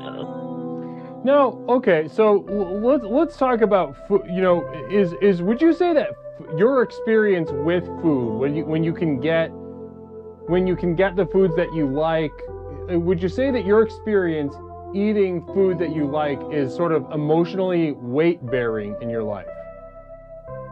Well, I'm definitely not one of those people that like is firmly like I'm eating to survive. I'm not one of those. A lot of times those people, I feel like, oh my God, they almost feel like a robot to me. I don't know how they can handle living like that, but I know they do. But yeah, I do sometimes emotionally eat, if that's what you're asking. Yeah, that's what I'm asking. If you know how, because that's the thing, right? You're handicapped. You don't move around a lot. You're on the internet. You you know, you got to get it in where you can get it in. And sometimes I would imagine, when I imagine like kind of your sad life, I would imagine, you know, I'm going to get some food in when I can get it in. I got to find something. I mean, I'm pretty good at like keeping the house stocked with stuff that, you know, my wife and I both like eating. I remember stuff that we both like eating. I'm eager to try new foods. I'm really pretty good about that. I'd say my major sustenance is being viciously cruel on the internet. I think that is more of like what feeds me than like not being able to get a type of bread that I want or whatever. Even though that does really piss me off if I want something like that and I can't find it. I can't lie. It does really make me mad, but my preferred stress relief is being viciously cruel on the internet. You know, sometimes I know I've said this before, but I noticed this, I think, first during Silent Subathon, where I can tell, sometimes you can tell when somebody pops into chat and they're coming from another part of the internet. Like, sometimes somebody will come on, you can tell the way they're talking until they find the groove that they're coming from Twitter. Like, because there will be certain things that they're talking about in a certain way that they're talking about it. And the same thing with Reddit too. You can kind of sense it, like, oh, this is a Reddit vibe. I love it. Yeah. I love feeling that cornucopia vibrationally. And sadly, I fight more when I'm doing better. and that's like the fucked up thing, actually. When I go like quiet, I'm doing worse, and when I'm just being such a mean bitch, usually I'm like doing very well. So you're not like it's not just like making up for how bad your life is. You're like libidinally invested in being a cunt online. Yes, because also I want to stay sweet to everyone in my real life, and I'm very good at doing that. Like very good. Most people, if I haven't told them, they would never guess the way that I act on the internet. But I do that to, you know, keep all my people that I love safe from me, and to also be polite in public. Because oh my God, I'm so sociable and loving and kind and polite in real life. It's kind of scary, actually, if they knew how I act online. Let's say that I'm imagining, like, how do we apply what you're sharing to somebody's life in the chat right now? Like, if okay, let's say there's, you know, one of the problems with losing weight for some people is that there's like an addiction, right? There's like an actual addiction happening, and they don't know what to do. They don't know what to put in place of what they're getting from being addicted to food, like if they're a great big fat person. So would you offer your practice of being a vicious cunt online, would you offer that to a fat person looking to shed a few lbs? I don't think that most people can willingly choose to switch addictions. I knew somebody who got like a bariatric surgery, and they lost like 150 pounds, and they became a drug addict, and then cheated on their spouse. And see, there we go. You got to switch it. That's exactly what I'm trying to do. I'm trying to offer, like, hey, take this chaotic, self-destructive energy, put it towards something else. Would you recommend being a sort of just vitriolic cunt online? I mean, I feel like if they try it, I would recommend they try it, and if it works, they continue doing it. It's worth a try, though, is what you're saying. It's worth a try, but a lot of people just don't get the fun and satisfaction out of being like that the way that I do, and I think part of it is because ever since I was a little girl, I've just only liked bad things, and that's a special type of mindset and personality that you just can't, I don't think you can acquire. I've just always been like that for as long as I remember. So I don't know. If you're not like that, I don't know if it would work. I just only like bad things. You gotta be open. You gotta be open is what I'm saying. This is a thing you gotta be open to, in my opinion. I say that to fat people that come into my office all the time. You know, if it's a fat woman or a fat man, I say, listen, you got to be open to trying something new. It doesn't have to be healthy. I agree. Yeah. It doesn't necessarily have to be healthy. Memory of like people that have raped, and sometimes like my wife will mention somebody's name, and my eyes will narrow, and I'll say, they sound familiar, and she'll just ask me to stop because I'm remembering, like, probably sometime they sex offended, and I know nothing else about them, but like their name like pings this thing in my brain, because it's like that's the only thing. I prefer just knowing about those things and not other things. If I could get through life only knowing about that bad things, it would probably be great for me. Listen, I think you should teach a class at the Y, I think, or maybe at the compound.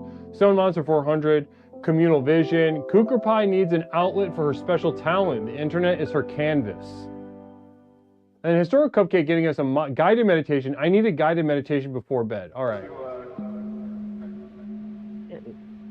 Historic Cupcake, the time has come. 9 months, right? It's crazy that it's been 9 months, this journey. As supportive as your family and friends have been on this journey of pregnancy, it never truly helped you feel less alone. One foot in front of the other, day after day. You carry this life inside of you. Beyond good, beyond bad. You're at a loss. As the universe opens its mouth through your pussy to spit out yet another node of consciousness. You reject silently the congratulations, the good tidings that your loved ones give you. You are lost. And that was I think that's a good one for just for all women and mothers. I agree. Yeah, that was a good one. Well, listen, Kook, this has been a really beautiful call, and I'm overjoyed that you got some fucking wiggle room, and yeah, I got the wiggle room. I've got the boot off my neck. You got the boot off your neck. Let's see what kind of damage you can do. Give us like a status report in the next couple of days. Now you've got maybe a little more breathing room in that cabeza of yours. How much can you hurt people now on Reddit or Twitter or anything like that? A lot. And I'm far nicer now than I used to be. I used to be really terrible and cause like major real life problems for people. But I'm relatively calmed down. And also, Leslie, you told somebody they were pregnant when they weren't. Are you like an omen? Did you jinx somebody? Because that woman said she's not pregnant. Not yet. No, Lord. Listen, bitch, if you end up having a baby in 9 months and it comes out with a mullet, you know what happened. Stranger things have happened. Stranger and things have happened. Turtleneck. Your little turtleneck baby, that's cute. Well, running around like a little like on all fours, climbing up walls and stuff. That'd be beautiful. Like the little baby from Train Spotting, but with like a turtleneck and a mullet and yeah, and a gold chain. Yeah. I love that. So cute. All right, Kook, thank you so much for your very generous call tonight. Namaste to you. All right, have a good night, Leslie. Have a good night, Kook. Bye-bye. Bye-bye. Wonderful to speak to Kook as always. Namaste.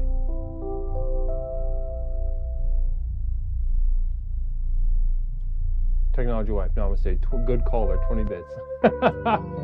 Thank you, tech wife. Thank you. Thank you. Historic Cupcake, just stick that under your pillow, okay? Namaste.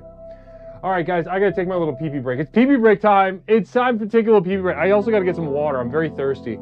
Guys, we'll be back with the second half of Explorations tonight. Explorations with Leslie Tanner, exploring nutrition as one of the keys to transformation within this program. How can we utilize our body, our mind, and therefore nutrition to unlock the power of the next level? Guys, sit tight for a couple of details about my community of Devoted Light. As always, we'll be having a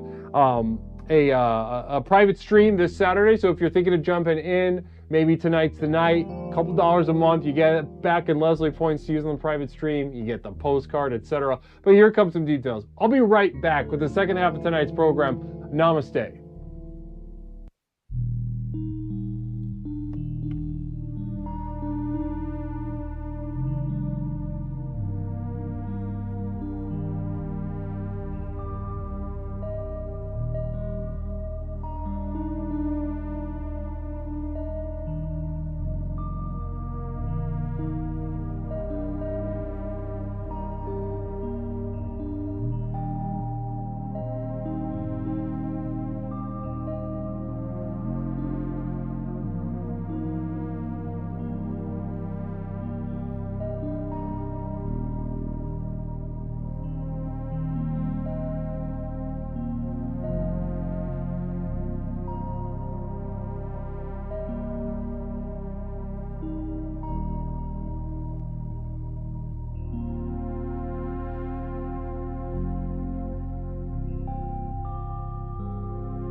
Explorations with Leslie Tanner. Since Leslie and his program broke onto the scene, Explorations has become the #1 best-selling and most influential personal power program in modern history. Millions of people from all over the world have gotten a chance to meet this truly remarkable man and utterly transform their lives with the power of Explorations. I listened to this introductory tape and I knew then and there, this is what I needed. I felt just so much better knowing there are a bunch of people out there suffering like me. I'm not kidding you. I think after the first tape, I knew, okay, I'm gonna be fine. I got such relief from the very beginning of starting the program. Now that you've gotten a taste of what this program is capable of, it's time to show you how to take your life to the next level. Here to tell you more about what is possible is legally licensed clinical therapist, author, coach, speaker, entrepreneur, martial artist, amateur musician, one of the nation's foremost thinkers, and our guru, Leslie Tanner. Good evening, everyone. Whether you've been with us since the very beginning and have watched Explorations work wonders in your life, or you're joining us for the first time tonight, I say namaste to you. As you've watched Explorations in action during our call-in show, no doubt your mind is reeling from the limitless potential you now know is possible. Between the tailored themes and lectures, to the myriad avenues of exploration through the channel points, to the customized ways to interact with me and the community, there simply has never been anything quite like this program. Now is usually the point in one of these self-help programs where it starts to sound like a sales pitch. Someone like me might normally say something like, "Listen, I know your time is precious. Let me cut to the chase." But there's only one problem with that. We know your time isn't precious. I could speak at length for hours and hours about absolutely nothing, and I still wouldn't be wasting your time because, well, you're here, looking for a fast, all-encompassing solution to the problems in your life that have become so intolerable, you're not sure what you're going to do. You may be considering any number of extreme decisions, ranging from short-term band-aids to more permanent solutions. However, as dark and bleak as your situation is, so too must our tools be bright and revolutionary. So whether you're tired and looking for more energy and enthusiasm for life, or maybe you're lonely and isolated but want better relationships, let me tell you that for these things and so much more, my breakthrough program of explorations to explore the universe and beyond really works. It's worked for elite performance athletes, critically acclaimed artists, best-selling authors, entrepreneurs, and for thousands of others just like you. I have been blessed by the universe for a brief moment that I now command upwards of $50,000 for speaking engagements. But through the technology of this program, you can hire me, Leslie Tanner, as your personal therapist, coach, and guru, all rolled into one at the Community of Devoted Light on Patreon.com. Where you and thousands of others just like you are learning to leverage the chaos around them to catapult their lives to heights that were previously unimaginable.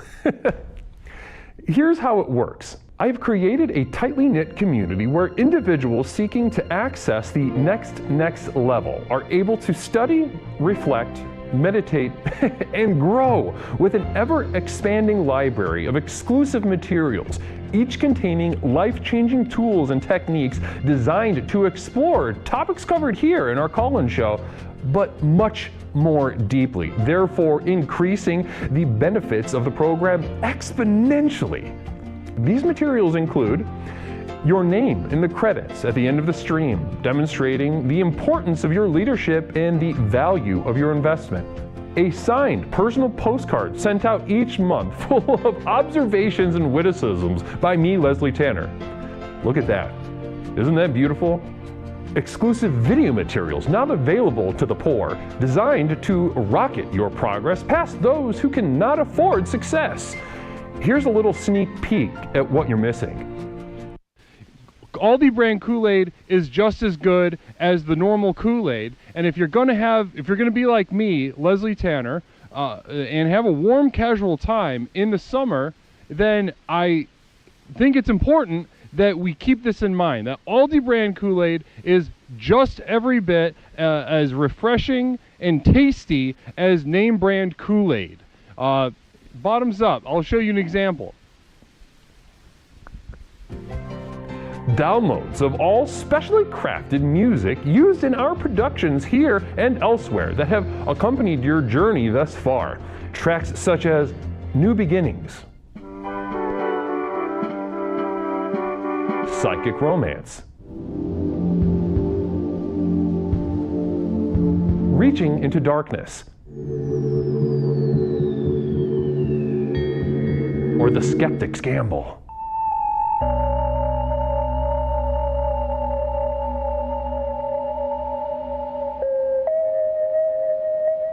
Exclusive archival prints such as these, channeled and honed by myself, Leslie Tanner, upon which you can guide your own meditations at home. I'm not an artist, nor do I claim to be. These visions are a burden and cause me immense suffering. But I do it for you. Now, you might expect that a program like this would cost thousands of dollars, but because I'm offering this to you through the internet, these life-transforming materials can be yours for the monthly cost of a few cups of coffee on your way to work. With access to these materials, regardless of your level of investment, you will also be receiving a complimentary download of our landmark track, The Sojourn Begins, as a thank you. So does this sound good to you? Well, what are you waiting for? If you are ready to join the thousands of others who have already committed to the final journey to access the next level, simply type Final Journey into the chat and you will be guided with further instructions. One thing I can promise you is that however massive your problems are, however abject and humiliating your life has become, I have created something so simple yet so profound in this program, you'll be absolutely flabbergasted by the results. Now, let's get back to the program. Namaste. Namaste, everybody. Welcome on back to Explorations. Wonderful to have you as always. We're in the second half of tonight. Pretty exciting stuff, exploring nutrition as the key to transformation. Tonight on Explorations with Leslie Tanner. That was a couple words about my community of devoted light. We've gone through some evolution, some changes. Right now what it looks like is, you know, we used to do the videos. They got longer, involved more time. We used to do the podcast, and then we established this privately hosted streaming situation. We've got our own server, free from the ads, free from the TOS, free from where we can truly explore this program the way it was meant to be explored. So if you're interested in that, monthly postcard, etc., consider joining my inner circle tonight, the community of devoted light. Namaste in advance. Thank you so much, Tech Wife, for pulling that up. The line is open, 872-205-9484. 872-205-9484. Caller, welcome to Explorations with Leslie Tanner. My name is Leslie. What is something I can call you tonight? Leslie, it's Arcane. Arcane, it's great to hear from you. How are you, Arcane? I'm doing great. I love the topic tonight. Can we talk about that? Please, I would love nothing more than to discuss our theme with you tonight. So we're diving into nutrition as a key to transformation. So Arcane, you know, let's start. I don't think we haven't really done this yet with a call tonight. Let's start with just the most obvious place, in my opinion, as a therapist. When the idea of using nutrition to affect change, what are some things that first come to mind, right? What's the conventional wisdom that comes to your mind when you think about that? Okay, cook food for people, don't eat it, and judge them when they eat it.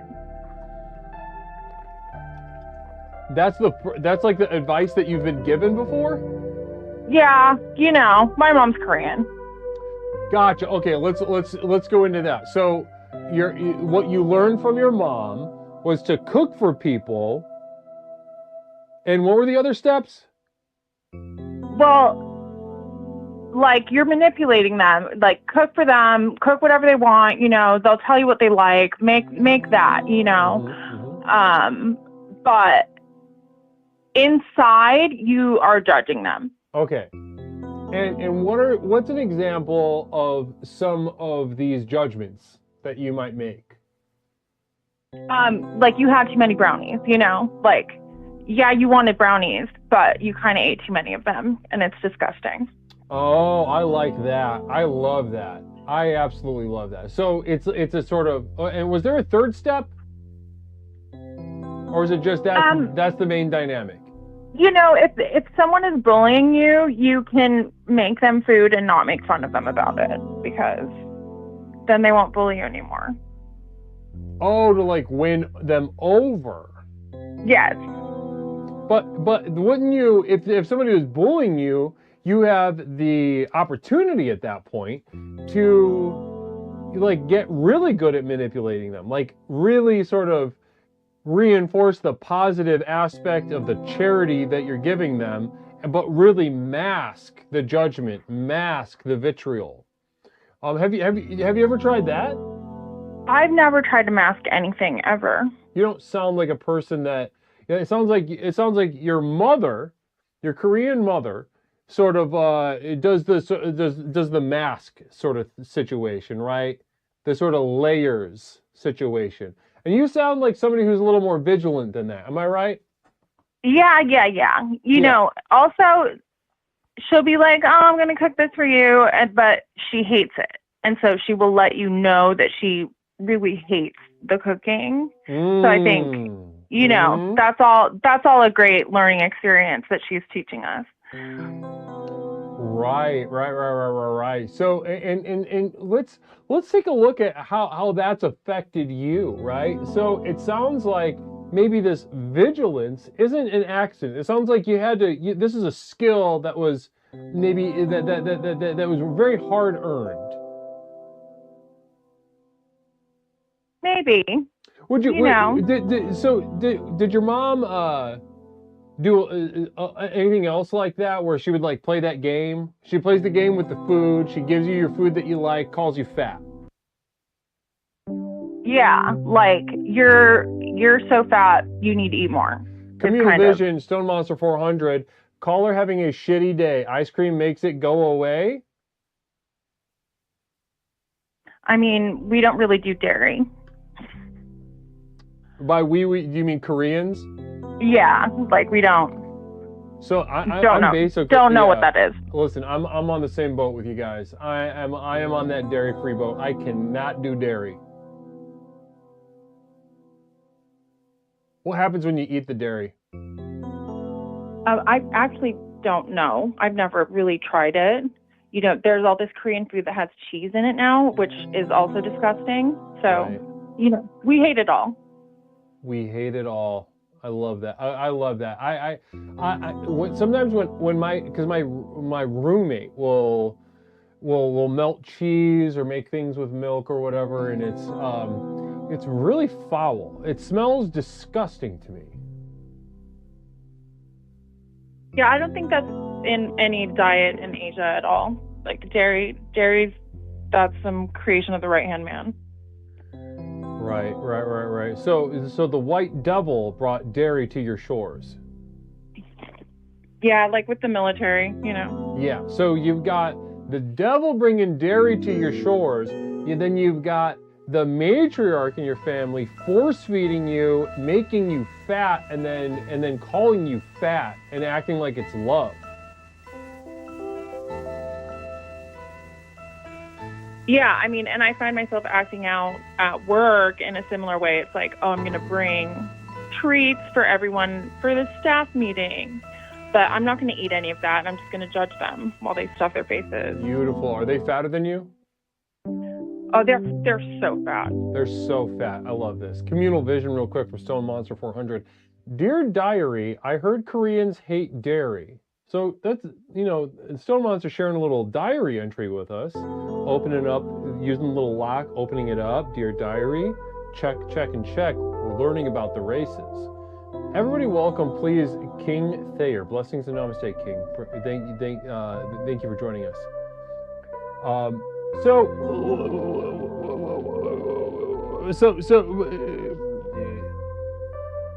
It sounds like, and tell me if I'm wrong in my assessment. I'm just kind of responding to what you've shared, and if I misunderstood it, then let me know. I'd be happy to correct how my thinking on it. It sounds like, your mother played that little game with you. That's here, sweetheart, eat this food, you need it, you little cow. That kind of game. And it gave you a sort of, I can feel it. I can feel your vigilance, right? You're vigilant about the directness, about reality, about no one's, you've got a shield up, and I love it. It's very powerful. But not only did you learn the shield, but you didn't throw the baby out with the bathwater. You then take that skill that you learned from your mother and you apply it to your cow co-workers, making them fat, making them oink like little pigs, while they think you're a good person, yet you are fattening them up and you feel superior to them. I think really, I don't think there was a better way to handle your relationship with your mom. Well, that's great. I mean, the people at work, they're so fat. Right. I believe it. How fat are they? Speak more. It's revolting. I mean, I think something happens to your metabolism once you're over, I don't know how old these people are, 50, 60. So, it's like, where's the cake? There's birthdays this month. Where's the cake? Where's the brownies? They have this sort of entitlement about the food. And so I love to bring the brownies and then be like, you're disgusting. I love that. Setting a standard, but do you ever feel like they caught on to your little game, that they know what you're doing? Well, I mean, I'm very thin and gorgeous, so I feel like, I'm gonna catch that anyway. What that like a sort of resentment? Part of them, they're glad that I'm not eating the brownies because they're gonna get more, But I also just feel like I have a target on my back because I'm thin and I'm beautiful and I bring the food, but I'm not gonna eat it. So on some level, it may not be exactly because of the food situation. They just hate you because you're serving, you're looking good. Yeah, I mean, I'm younger, I'm thinner. I understand where they might feel inadequate. It sounds like they do. I mean this in the best possible way. I mean this in a very Leslian sense. I mean this in a very, I genuinely, I say this as to acknowledge your power. You sound like a bitch. I mean, from a nutrition standpoint also, maybe that's where the bitch comes from. But my bones are breaking. You're frail. You're sick. I am deficient. Yeah, in something. I am beautiful, but I am definitely lacking. Beauty comes at a cost. We all know that. Aesthetic beauty requires sacrifice, requires payment, and you are paying for it with whatever is wrong with you, which sounds like a couple different things at the very least. So do you have any advice for me? I would prefer not to eat ever, so not that kind of advice, but maybe there's some way that you can help me around, these complicated food issues that my mother has given me. Listen, you see issues, I see a phoenix. Like I said, I think you handled your relationship with your mom in the best possible way. You've learned these skills of vitriol. You've learned a layered language of manipulation. These people, these dumb fucking fat cows have no idea the circles you're running around them. You're looking good. You get to seem nice to these people when you're anything but. It really sounds like the best of both worlds. I don't see an issue. Okay, what about the diabetes that everyone else is clearly getting from the food I'm bringing? What, you feel bad about it? I have guilt. I have guilt about that. I mean, this is like 6 or 7 people that have type 2 diabetes at this point. I mean, you want me to make you feel less guilty? I mean, maybe. I don't. I feel like they would have gotten the diabetes anyway, you know? Look it. There you go. It's already done. You see, you did it. You already did it. That's the thing. The program works because it doesn't work. And I know that sounds, unorthodox or like kind of, conflicting.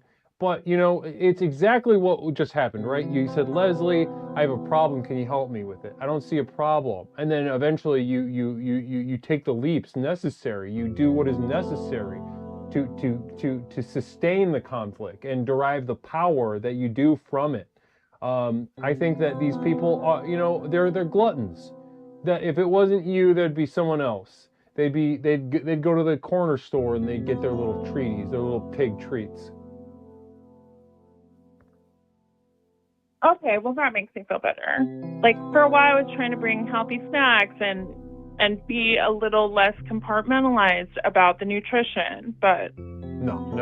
I don't think that's necessary. I think what you got working right now is layered, is complex, and is admirable. So you keep going and give us some status updates. Let us know when somebody dies. okay. It's gonna happen soon. We've got a couple real fatties. I'll bet. I can only imagine. These dumb fat cows can't help themselves. Thank you, Guru. Of course, Arcade. Namaste. Namaste. Bye-bye. Bye-bye.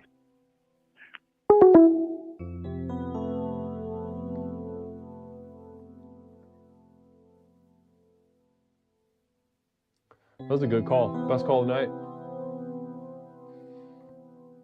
Most programmatic call of the night, that's for damn sure. Namaste to Arcane. And we got to talk about Koreans as a race. Fram didn't prefer it. Interesting perspective. Thanks, Fram.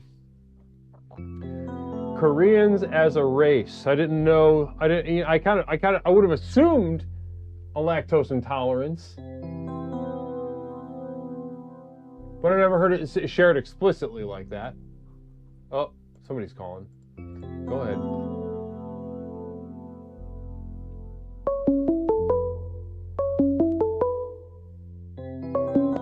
Caller, welcome to Explorations. My name's Leslie. What's something I can call you tonight? Hey, it's Michaela. Oh my goodness gracious, Michaela. I just got 2 massive gifts. 1, a call from Michaela. 2, 68 community subs. 1 short of 69, the sex number, from A.E. Rook.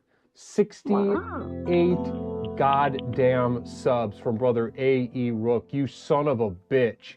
You absolute son of a fucking bitch, A.E. Rook. Namaste. Now, A.E. Rook has been a part of the program for going on 15 years, and it has truly shown its, the progress that this young man has shown in his life, professionally, creatively, sexually. I watch him have sex. Would you believe that? A.E. Rook, I have watched masturbate and have mutual sexual intercourse with more than one person. And one of the times he didn't know. The other time he did know that I was there. So namaste. I love what you've been able to accomplish in a relatively short amount of time. Blessings and namaste to A.E. Rook, and thank you for the subs. Now, Michaela, how are we doing tonight? I'm doing okay. I actually just I saw the theme, and I have a very relevant question for you. Please. So, you have a milk allergy, right? What was that? You have a milk allergy? I do. I have a milk allergy. Can you speak up a little bit? I'm having trouble hearing you. Oh, sorry. So I'm thinking about starting to cut out dairy a bit because I think it might be making my acne worse. You sound like you're far away from the microphone. I don't know. Hello? If I get up really close, can you hear me? I don't know what's going on with your microphone, but yeah, continue. I'll try my best. Okay. I am trying to cut out dairy so that my acne will get better. Do you have any advice?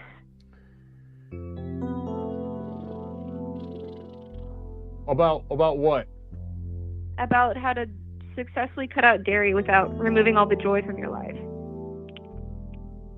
Well, it sounds like it sounds like you're picking your joy, right? You either get the joy of eating the dairy and enjoying that, or the joy of not having a bunch of fucking zits all over your face. I'd like to try the joy of not having zits, because I've had zits longer than I haven't. Okay. So then, clear this up for me. I don't. What's going on? What are you? Are you looking for advice of like how to be unhappy? No, I need advice on how to like be dairy free. Like, what are some tips and tricks, or good brands, or recipes? I mean, well, first and foremost, I think this is a tough pill to swallow. You're not gonna replace it. That's the first thing. All right. So I mean, are there substitutes? Are there little tricks? Are there are there ways?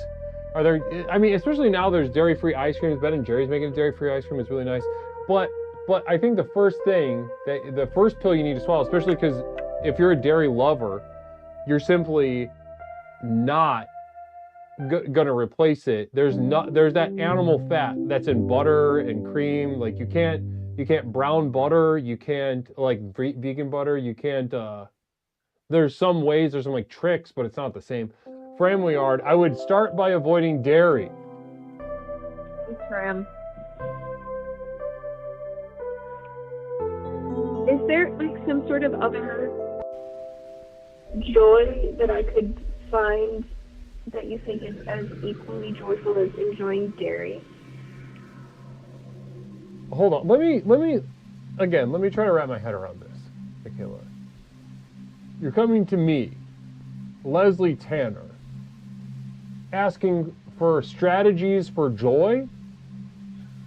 I'm asking mostly for the dairy part, because you're allergic to dairy, so you obviously have to live without it. Sweetheart, do you know what this program is about?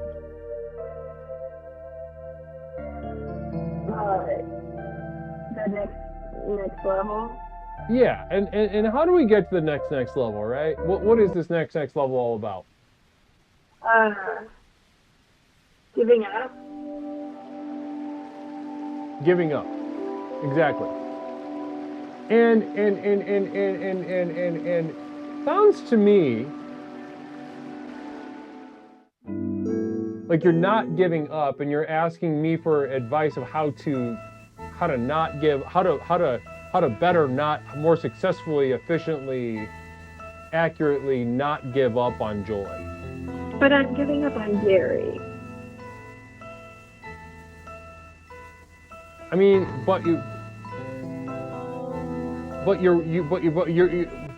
there is a tremendous opportunity that you have before you. Right? You are motivated to do without. That means you have a libidinal investment in some ways to go without, to lack. These opportunities are very important. Because yeah, you could give up things arbitrarily. You could be like one of these stupid Buddhists that like give up, like hamburgers and on the side of a fucking mountain. They're like, oh my God, I'm learning about existence or something. And this is a waste of time. But you have found yourself, thrust into a context in which you want to do without. This is tremendous. So what's my best move? You're already doing it. You're unhappy. You feel the shape of the lack of something that you were without. I mean, I was already kind of unhappy regardless of the dairy situation. Exactly. So make it worse. But then, okay, here's the thing. If going without the dairy makes my acne better, I will probably feel better about how I look, and therefore, in a way, be happier. So. Right. That could very well happen. That could very well happen. So what do I do in that situation? Because then I'm happy, and that kind of goes against. Enjoy feeling good. Would be the unhappiness will find you for sure. I think that's obvious. Arcane says milkshakes and zit stickers. And what? Milkshakes and zit stickers. What is that second thing? I think it's like those they've got like a topical like zit ointment thing that you put the sticker on, and it's like zit stickers. That was not registering. I was actually wearing those today. I have the little star one. And then one of my peers came up to me, like one of my fellow employees, and said, "What happened?" So it didn't translate as physical as right. They're probably like worried about for your safety. Like, do you have a place to go tonight? Like, why do you have colorful stars all over your face? What is fucking wrong with you? I know, which is like maybe a question they were asking already, given how awful your zits are or something. But but it sounds like now with the Band-Aid, they're like it like broaches the topic. They're like, oh shit. And I was also told that I look tired. I get told I look tired, like most of the time. Yeah. Are you tired? Well, yeah, but you know. Fram says coworkers, Michaela. They're called coworkers. What did I say the first time? I don't know. Colleagues? Did you say colleagues? Oh, I said peers. My peers. Yes, my coworkers. Yeah, he's correct. Well, I would say, listen, I think, like, the question of how to do something is a question that you already know the answer to. Like, how do I be unhappy? You are. You're being it. You're doing it. Keep doing it. Keep being it. I mean, that's you see what I'm saying? Like this I will never give you a strategy to make you feel better. Yeah, but you also make me laugh a lot. We do mix work and play here at the program, certainly known for that. Communal Vision from Stone Monster 400. Just focus on something different. Start a girl band. Mackie D and the Pimples. I don't have enough friends for that. I don't know enough people to start a girl band. How many friends do you have? Count them right now and tell me. So I have acquaintances. I have plenty of acquaintances and people I am kind of friends with. But really, it's me, one woman, the other woman that I've been friends with since 6th grade. Her husband, but like only because they come like as a package. Yeah, that doesn't count. That one doesn't count. Okay. Cougar Pie says she should stop taking stuff her parents buy from Alex Jones. I don't take anything from Alex Jones. You don't take any Alex Jones nutraceuticals? No, I do not. They're great products. I mean, don't knock them until you try them. That's what I say to Kook. And it's not like Kook doesn't need a couple more options. I would say give the Alex Jones nutraceuticals a try. XX Soft Kitty XX, namaste to you and welcome on into Explorations with Leslie Tanner. Appreciate your presence. Blessings and namaste to you. Did I ever tell you that my best friend's mother went to high school with Alex Jones? Your best friend's mother went to high school with Alex Jones? Yes. What does she remember of him? He was very roided out, even then. And he would like get on the lunch table and like scream things, and he was like not cool then either. I mean, tomato sounds cool to me. I think Alex Jones could benefit from the program. I think I'd love to work with somebody like that. Somebody, as with as big of a voice, as prominent of a cultural figure, a real resilience in some ways, resilience of the mind. I think we could take him I think we could get him over. I feel like he's at a hump, and we can get him over that hump. But it's a balls in his court ultimately. Right. Also, Leslie, my father just walked upstairs. He has a different bedroom that he sleeps in when he starts to snore. So I think I'm gonna call it because I don't want to keep yelling and wake him up. Well, give him my best. Give him my best. Tell him I said hi. Okay, I will do that. Please do that. Tell him that he's in my thoughts, and I wish him luck with this season of snoring. Yeah. Because he's Christian. He says he's familiar with that terminology, right? Seasons. Yes. Yeah, the season. Yeah, we need a hedge of protection. Yeah. I know, right? I love it. It's something that'll always stay with me. Yeah. I pointed that out to my roommate. She I don't know if she ever saw it on TikTok, but I know one time. I don't know if she noticed a pattern or anything, but either way. Well, listen, hey, you get some sleep and stop. If you ever find yourself again asking how, why, stop it. Stop it. Okay. How do I do this better? How do I substitute? How do I experience more joy? No, stop. Experience what is not there. It is the greatest gift. Yeah, the lack. Absolutely, Michaela. Absolutely. Thank you for joining us tonight. Namaste. Namaste.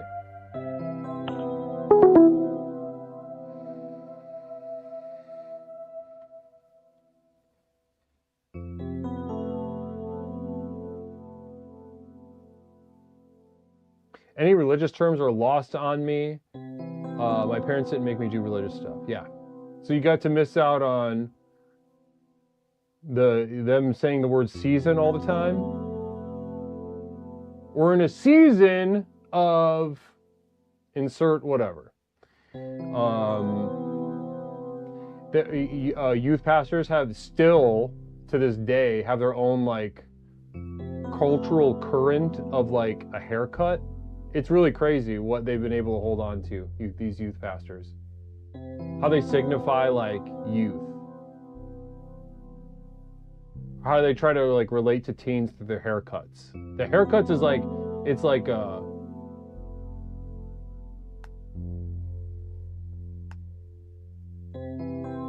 it's like a language. I saw one in the wild yesterday.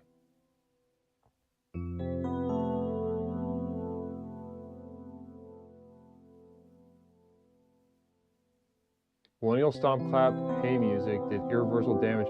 Yes, true. Well, real quick affirmation for these. If you haven't checked out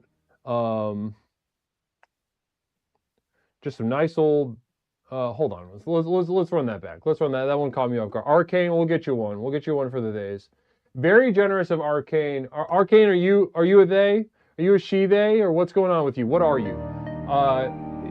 Affirmation for days. It's as simple as a sunset. There you go. There you go.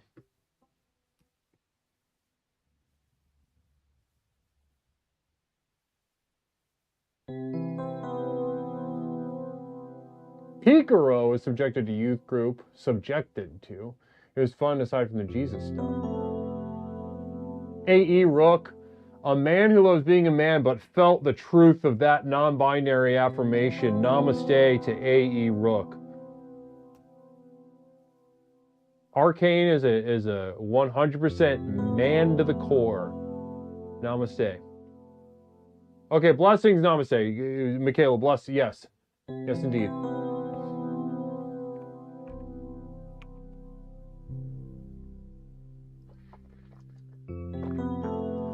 And Robert Cobb, you're absolutely welcome. Thank Arcane for the very generous donation to your people.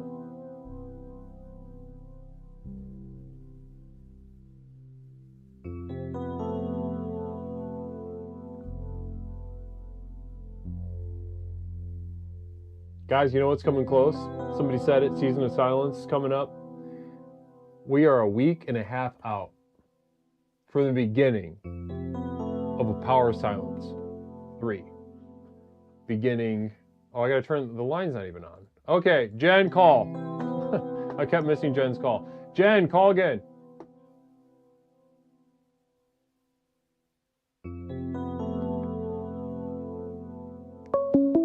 Wish I had people, maybe I should start going to church.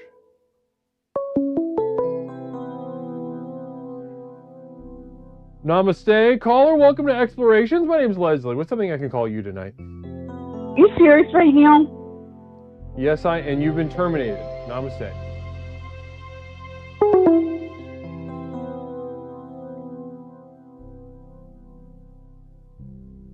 A.E. Rook, sniped.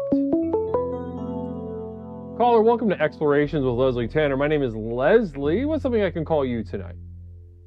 Well, hello. How are you doing tonight, Leslie Tanner? Swap it out. Jenny for It All Costs Money. Namaste to you, brother. How are you tonight? I'm doing well. I just really wanted to tackle the topic real quick. Nutrition, the key to transformation. What's on your mind? Go. Absolutely. Yes, 100%.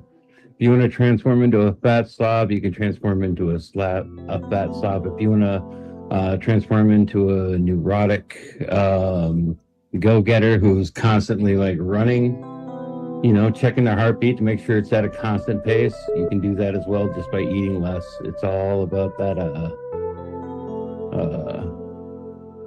nutritional balance and disbalance. So yes, absolutely. Nutrition is the key to the transformation. How have you used, oh, and you have been terminated. Namaste. 872-205-9484.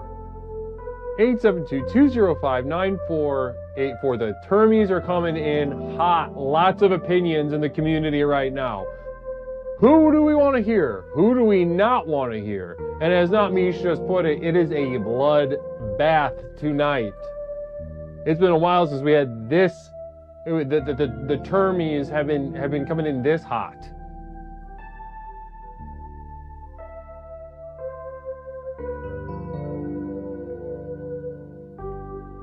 The line's open. Caller, welcome to Explorations. My name's Leslie. What's something I can call you tonight? Hey, Leslie, it's Jenny. Jenny, sweetheart, how are you tonight? Fine. I just got out of the hospital. Hospital visit. Wee woo, wee woo. Talk to me, Jen. Why were you in the hospital? Also, you're talking to people about their pimples on their face, and I shit my pants twice. During that call? No. When did you shit your pants? Before the hospital. You shit your pants twice, had to go to the hospital from shitting too much? It was more in the pants thing. And also the throwing up blood thing. Ooh, so, okay, so first of all, I needed, I wanted to call in about nutrition. Beautiful. I don't think there's a better explorer than you to consult with tonight about nutrition. You know, famously a very powerful explorer here, Jenny. You recently were hospitalized because you were throwing up blood and having repeated diarrhea bouts that were uncontrollable. So talk to me. Take us inside your nutritional regimen. So I try and eat like a Mediterranean diet because that's best for me. Mm-hmm. So what does that look like? Eggs, olives. I love pita, hummus, cucumbers. Mm-hmm. You know, proper things that make you feel refreshed. And, right. But apparently, there's something parasitic inside me, and and it made my potassium drop so low that thank God I made it in time. Let's put it that way, Les. You know what I mean? Your what dropped so low? Potassium? Who knew? Potassium? Yeah. So I bet your electrolytes were. So are you taking the electrolytes? Isn't there potassium in electrolytes? I took. Sorry, my Family are communal vision. Communal vision family are just the term Hershey squirts. Any response to that? It's gross, but I lost a good pair of pants from that. Never saw it coming. Didn't see it coming. So you almost died from lack of potassium? Yeah, it was a closey. So I had to be on an IV for several days from it. Excuse me. Apparently you can't throw up blood that long. How long were you throwing up blood before you thought to yourself, hey, something's not adding up about this? It took me about, I'd say, a good 5 days, at least. So 5 days of visible blood in your throw up, and then you're like, huh, this ain't good. This ain't normal. Well, I didn't know what it was. I've never thrown up blood before. It was all coagulated and like dark. But I hadn't been eating. Coagulated blood in the tummy. Yeah, I guess so. Oof, interesting. That's a fun twist on an old favorite. And Kook shared that's what happened to Terry Schiavo. Do you remember that little number? I thought she got shot in the face. Huh? I thought she got shot in the face. Terry Schiavo? Yeah, right? I don't think that is accurate. Huh. I don't think Terry Schiavo was shot in the face. I think she looked like she got shot in the face because she was like retarded from the coma. Oh shit. But not like, I don't think she was shot. I think all the muscles in my face are working. They sound like it. Thanks, man. Yeah, girl. A. Rook says cardiac arrest into coma. Is that what happens? I don't. I'm just repeating whatever I see in chat right now. Okay.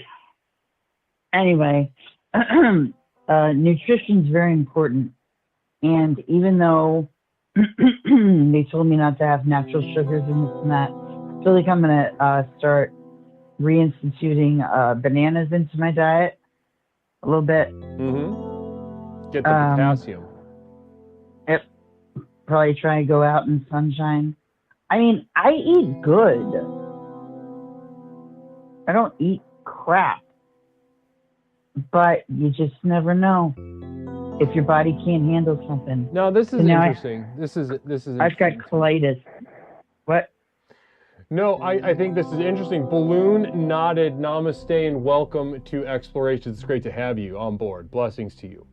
Now, wish my balloon was knotted. You know what I'm talking about? Balloon being what, your clit? No, my asshole. Oh, and you wish it was knotted up like you could stop shitting. Yes, I wish they would have done that. So that analogy had nothing to do with your clit. No, nothing.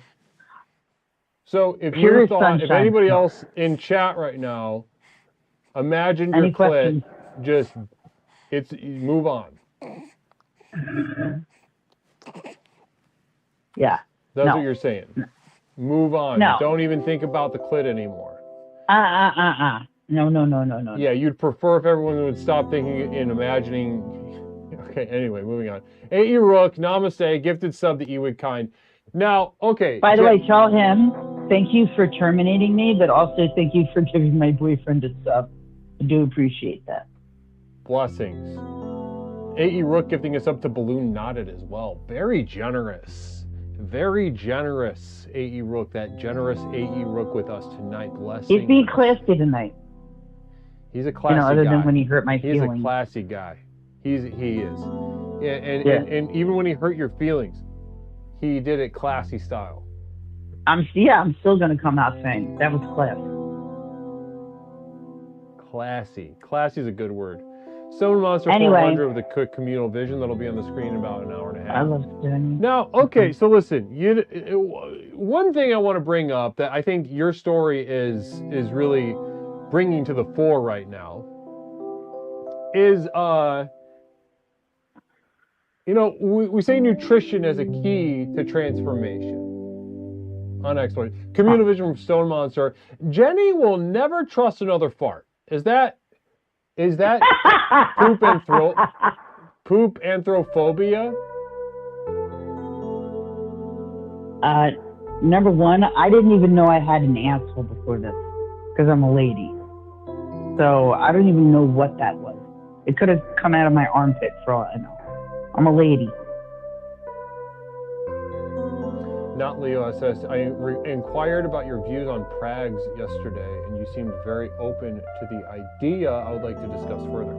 I'm not exactly sure what you're referring to, but I mean, I would love to discuss views.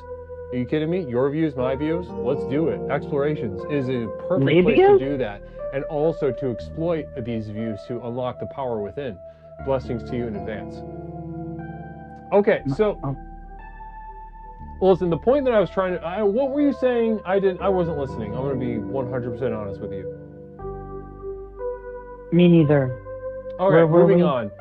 So the thing that I was going to say is that, we bring up nutrition and immediately, and this really speaks to the sickness in our culture, right? I bring up nutrition as a key to transformation.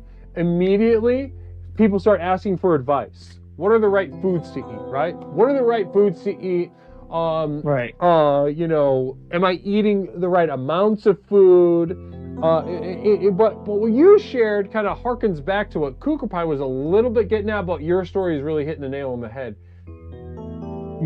It is very possible that how we should be thinking about nutrition in this program has nothing to do with any sort of tangible advice, direction, regimens, etc. That it has to do with the experience of nutrition. An experience that is extreme, especially in your case, Jenny, has no solution, period. There is no answer in nutrition for you, is there? No, but Leslie, what I will say about that, oh my gosh, I got put under for the first time too. But I'll tell you more about that. But I think that you have to listen to your body, and even if it's something that you shouldn't be eating, there are certain things I know I can't eat now. Like I can't have. I love milk. I can't drink it. It's a sin. I can't have soft cheese. You can't have what was that? Like soft cheese. Soft cheese. You can't have it. No. I can't eat seeds. I get it, because I was just biting into tomatoes. I didn't care. I don't care. And jalapenos, just biting them raw. But I think that when your body calls for something, that even if you're told by medical science that you're not supposed to have that, because they say, oh, this is what's wrong with your body, I think that you need to listen to your body. Sorry to sound so serious. It must be because I went going under, I was terrified. I've only passed out on my own intention. Well, the thing about going under is that it's different than sleep, right? It's so different.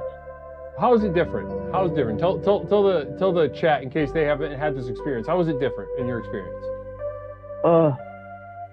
Well, number one, it's not your choice. And like they put a breathing, it happens so fast that you're just not there anymore. You don't even get a 3, 2, 1.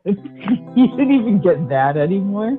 And like a woman was like holding my hand and I was tearing up, and they had like an oxygen mask over me, and they just started putting it in one of my IVs, and it was just like, and then I was gone.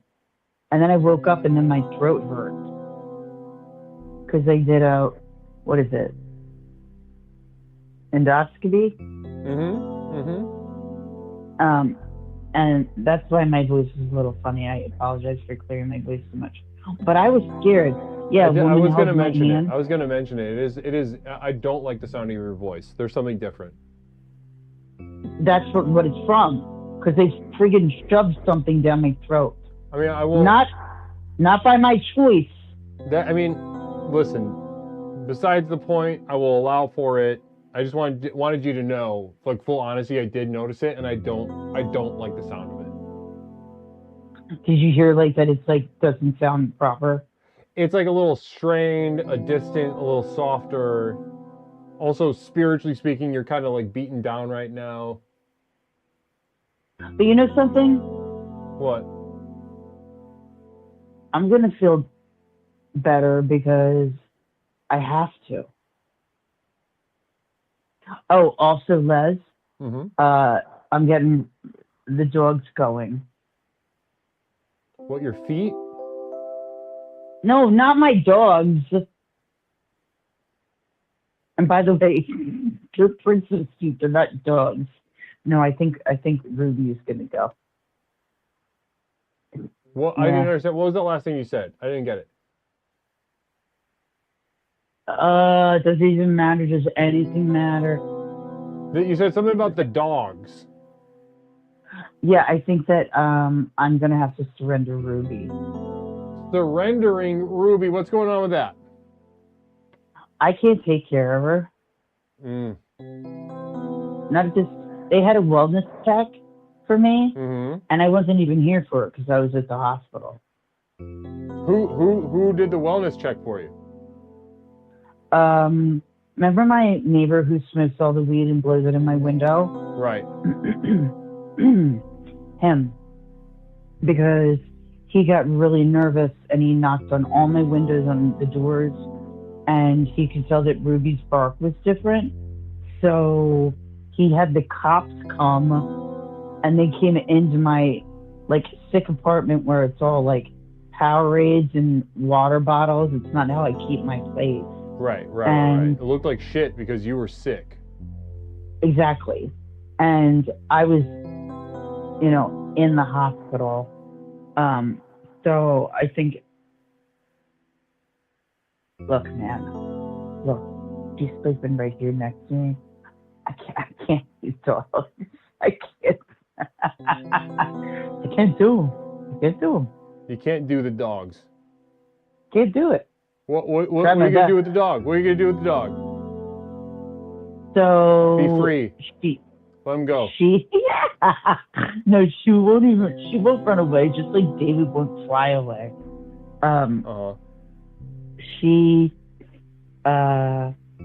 My neighbor who did the chat has been looking for somebody to like foster her, who can like run her around and this and that. I'm sorry, I'm just not capable right now. I don't know if you remember in the winter how many times I fell in the snow. It's a little embarrassing. But anyway, back to nutrition. Listen, back to nutrition. I think that the theme of what you're sharing, your life is a fucking mess, right? There are a lot of complications.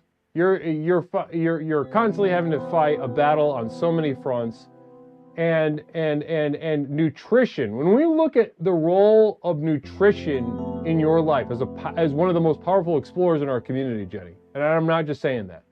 I want everybody to take notes from this young woman. She's 19. Would you believe that? Yep. Now, unbelievable. Can't it's even drink unbelievable. yet. Now, when we take a look at your life, when we take a look at the role nutrition plays, we're not thinking, oh, what's her macros like? Right? Nobody is taking a look at your life and being like, oh shit, does she eat more chicken breasts or chicken thighs? Does she eat chicken thighs on cheat day? Right. Does she get whole wheat? Does she do the whole wheat stuff? Does it really matter that much? Whole wheat pita or regular white pita? What do I do? Nobody's asking that question. They see your life. They see a degree of disaster. And if you're going to take a page from the book of this disaster, ladies and gentlemen, especially as it is regards to nutrition, the experience of nutrition as one element in the unfolding disaster that cannot be mitigated or interfered with. No, and Les, it changes too. So you gotta ride the wave. Like you don't even know. Like even if you had a solution nutritionally, it could fucking change in another 6 months. Exactly. Bananas. I'll bet the bananas will make you cry blood. Virgin Mary, statue of Virgin Mary style. You'll be crying That'd blood. Be so cool. You're gonna get fucking stigmata so cool. from pickled, pickled fucking whatever, pickled apples or something. Like maybe pickles. Pickles. You're gonna eat pickles, and then you're gonna get foot stigmata. Guess what? I've been drinking the pickle juice out of the pickles. I don't even care. I don't even care. That is wild. If that is wild for someone that's got a fucking really brutal civil war happening inside your tummy. From my asshole earlier. Huh? What's What does a doctor prescribe you? You know what, bitch? You know what you need? Straight vinegar.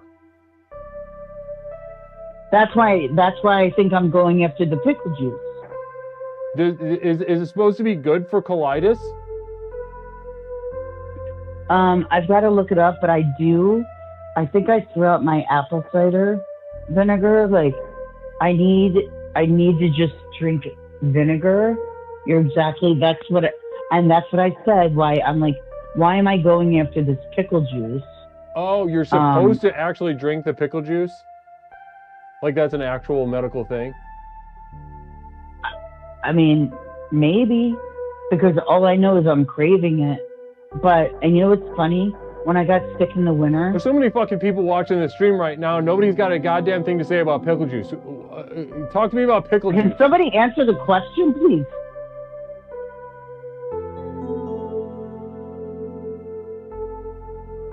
So now I have colitis, and what's the other one? Salt electrolytes. Okay, that's what people are saying. Thank you. Get off that damn back wall. You're dehydrated, girl. I'm trying to drink that. You know what I've been drinking? Which is a bunch of bullshit. Liquid IV. You know, this packets. It's all bullshit. Everything's bullshit. I love that. Let's leave it right there. Jen, I think you just did it. I think you just landed the plane.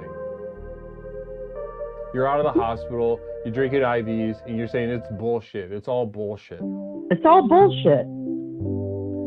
I wish I could. I want pineapple. I'm going to eat it. How about that? Sociopathogen. Hi, I'm a doctor. Drink the pickle juice, says Sociopathogen. Oh, thank God. We finally heard from a doctor. Now, what I was going to say, though, too, is, just a second ago, before you go, I was talking to Michaela. And Michaela is like... And she's worried about pimples. She's worried about pimples, and she wants to stop drinking dairy to deal with her acne. And she asked me, this is so funny that she asked me this. She asked me, Leslie, what do I do? How do I do it? How do I give up dairy? I like it so much. What do I do? I don't know. Like, are you at the right stream? Are you at the right? Do you know where you are right now? Are you asking me to help you feel better? That's God damn, how long have you been here? This is a waste of my damn time. Just, of course I kid. It was my pleasure to remind her the gift of what she was missing. But you've got that in spades. So it's kind of funny to talk to you after talking to her. Yeah, I don't need any tips. Yeah, you don't need any tips on no. I'm just like, I can tell what's going to do it or not do it. And like you said, it can change in 6 months. You just never know. Look at that. And you just keep walking that line. However, no fried foods. You got to watch it. You can eat some galamad, as we call it, or calamari if you want once in a while. But like, otherwise, you just got to eat clean. I can't believe we have to live in this sterile environment. But guess what? It's better than those fat pigs, which, by the way, I don't agree with the caller even before that. Don't get me started. Because, oh, by the way, Leslie, I'm sorry, I didn't mention how beautiful my red hair is and how good looking I am at the office. I forgot to mention that. And how all they're all fat pigs. I forgot to mention that. And they get a good call. But I think that everybody needs to just listen to their bodies and do it. This is like the most serious call we've ever had. A little embarrassed. I feel like we should do this privately. No, you're landing the plane. I think you painted a painting of the disaster of your body, and you really landed the plane when you finally just kind of got to the end of sentence, and you said it's bullshit. It's all bullshit. I think it's all bullshit. If I could, none of the stream didn't even have to happen. If we could have just heard you say that over and over and over again, just like, hey, I just got out of the hospital. I was throwing up blood, coagulated blood for 5 days. Thought I was gonna die. They got me on these liquid IVs. It's bullshit. It's all bullshit. It's all bullshit. Stream. That's all anybody needs. Maybe we can do that during the silence. You know the floor is going to be open. You know the floor is going to be open, girl. Yeah. I look forward to it because sometimes I just don't know what to do with myself when I get up in the morning, Well, I like to watch you uncomfortably drink your coffee. I'll be there waiting for you. So wait, what's the date? My coffee. August 3rd. August 3rd. Yeah. Here we go. Here comes hell. Jen. Hey, guess what? Wait, whoa. I have one more question. What? Who's got 2 thumbs and loves the bud? Is it the chick that just got out of the hospital for vomiting blood for 5 days? Yeah, it's that gal. Oh, that. Okay, I guess right.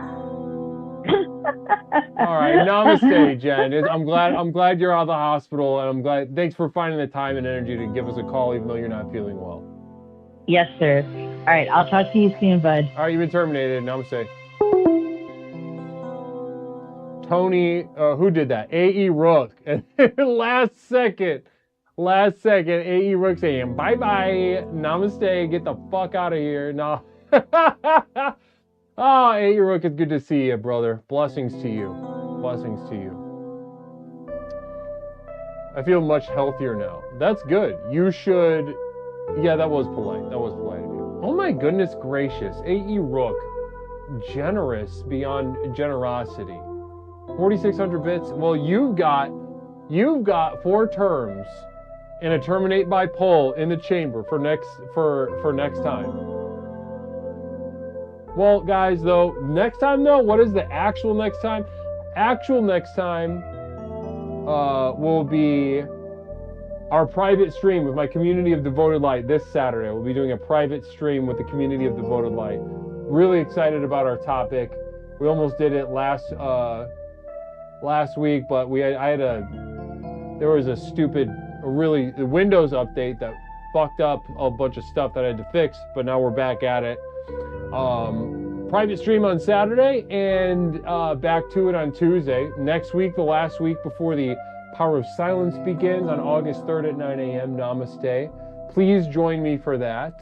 You know, the clock will be set at 24 hours. The train will chug along as much as anybody wants it to, of course.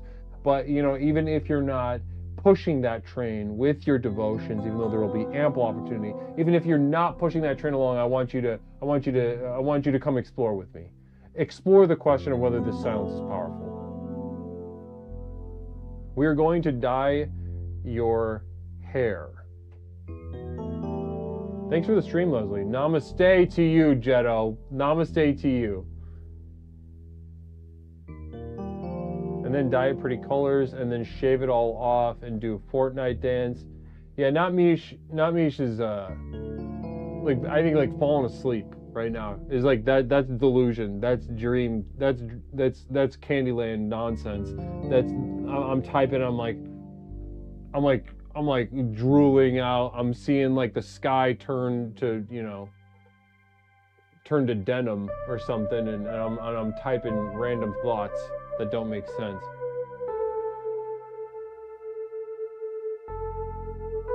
Namaste, though, guys. Blessings and namaste. This is very fun to be with you. And like I said, consider my community of devoted life. You want to hang out on Saturday, and oh, they are going. Yeah, let's do this. We haven't done this in a while. I don't often get a chance. I don't often get a chance to raid these fellas.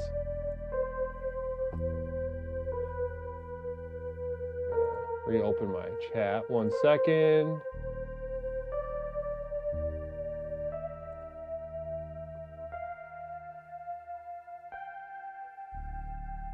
There we go. Okay. Namaste. Namaste, Veda. We are going to raid into a subathon. Is it going? Oh, let me ask them.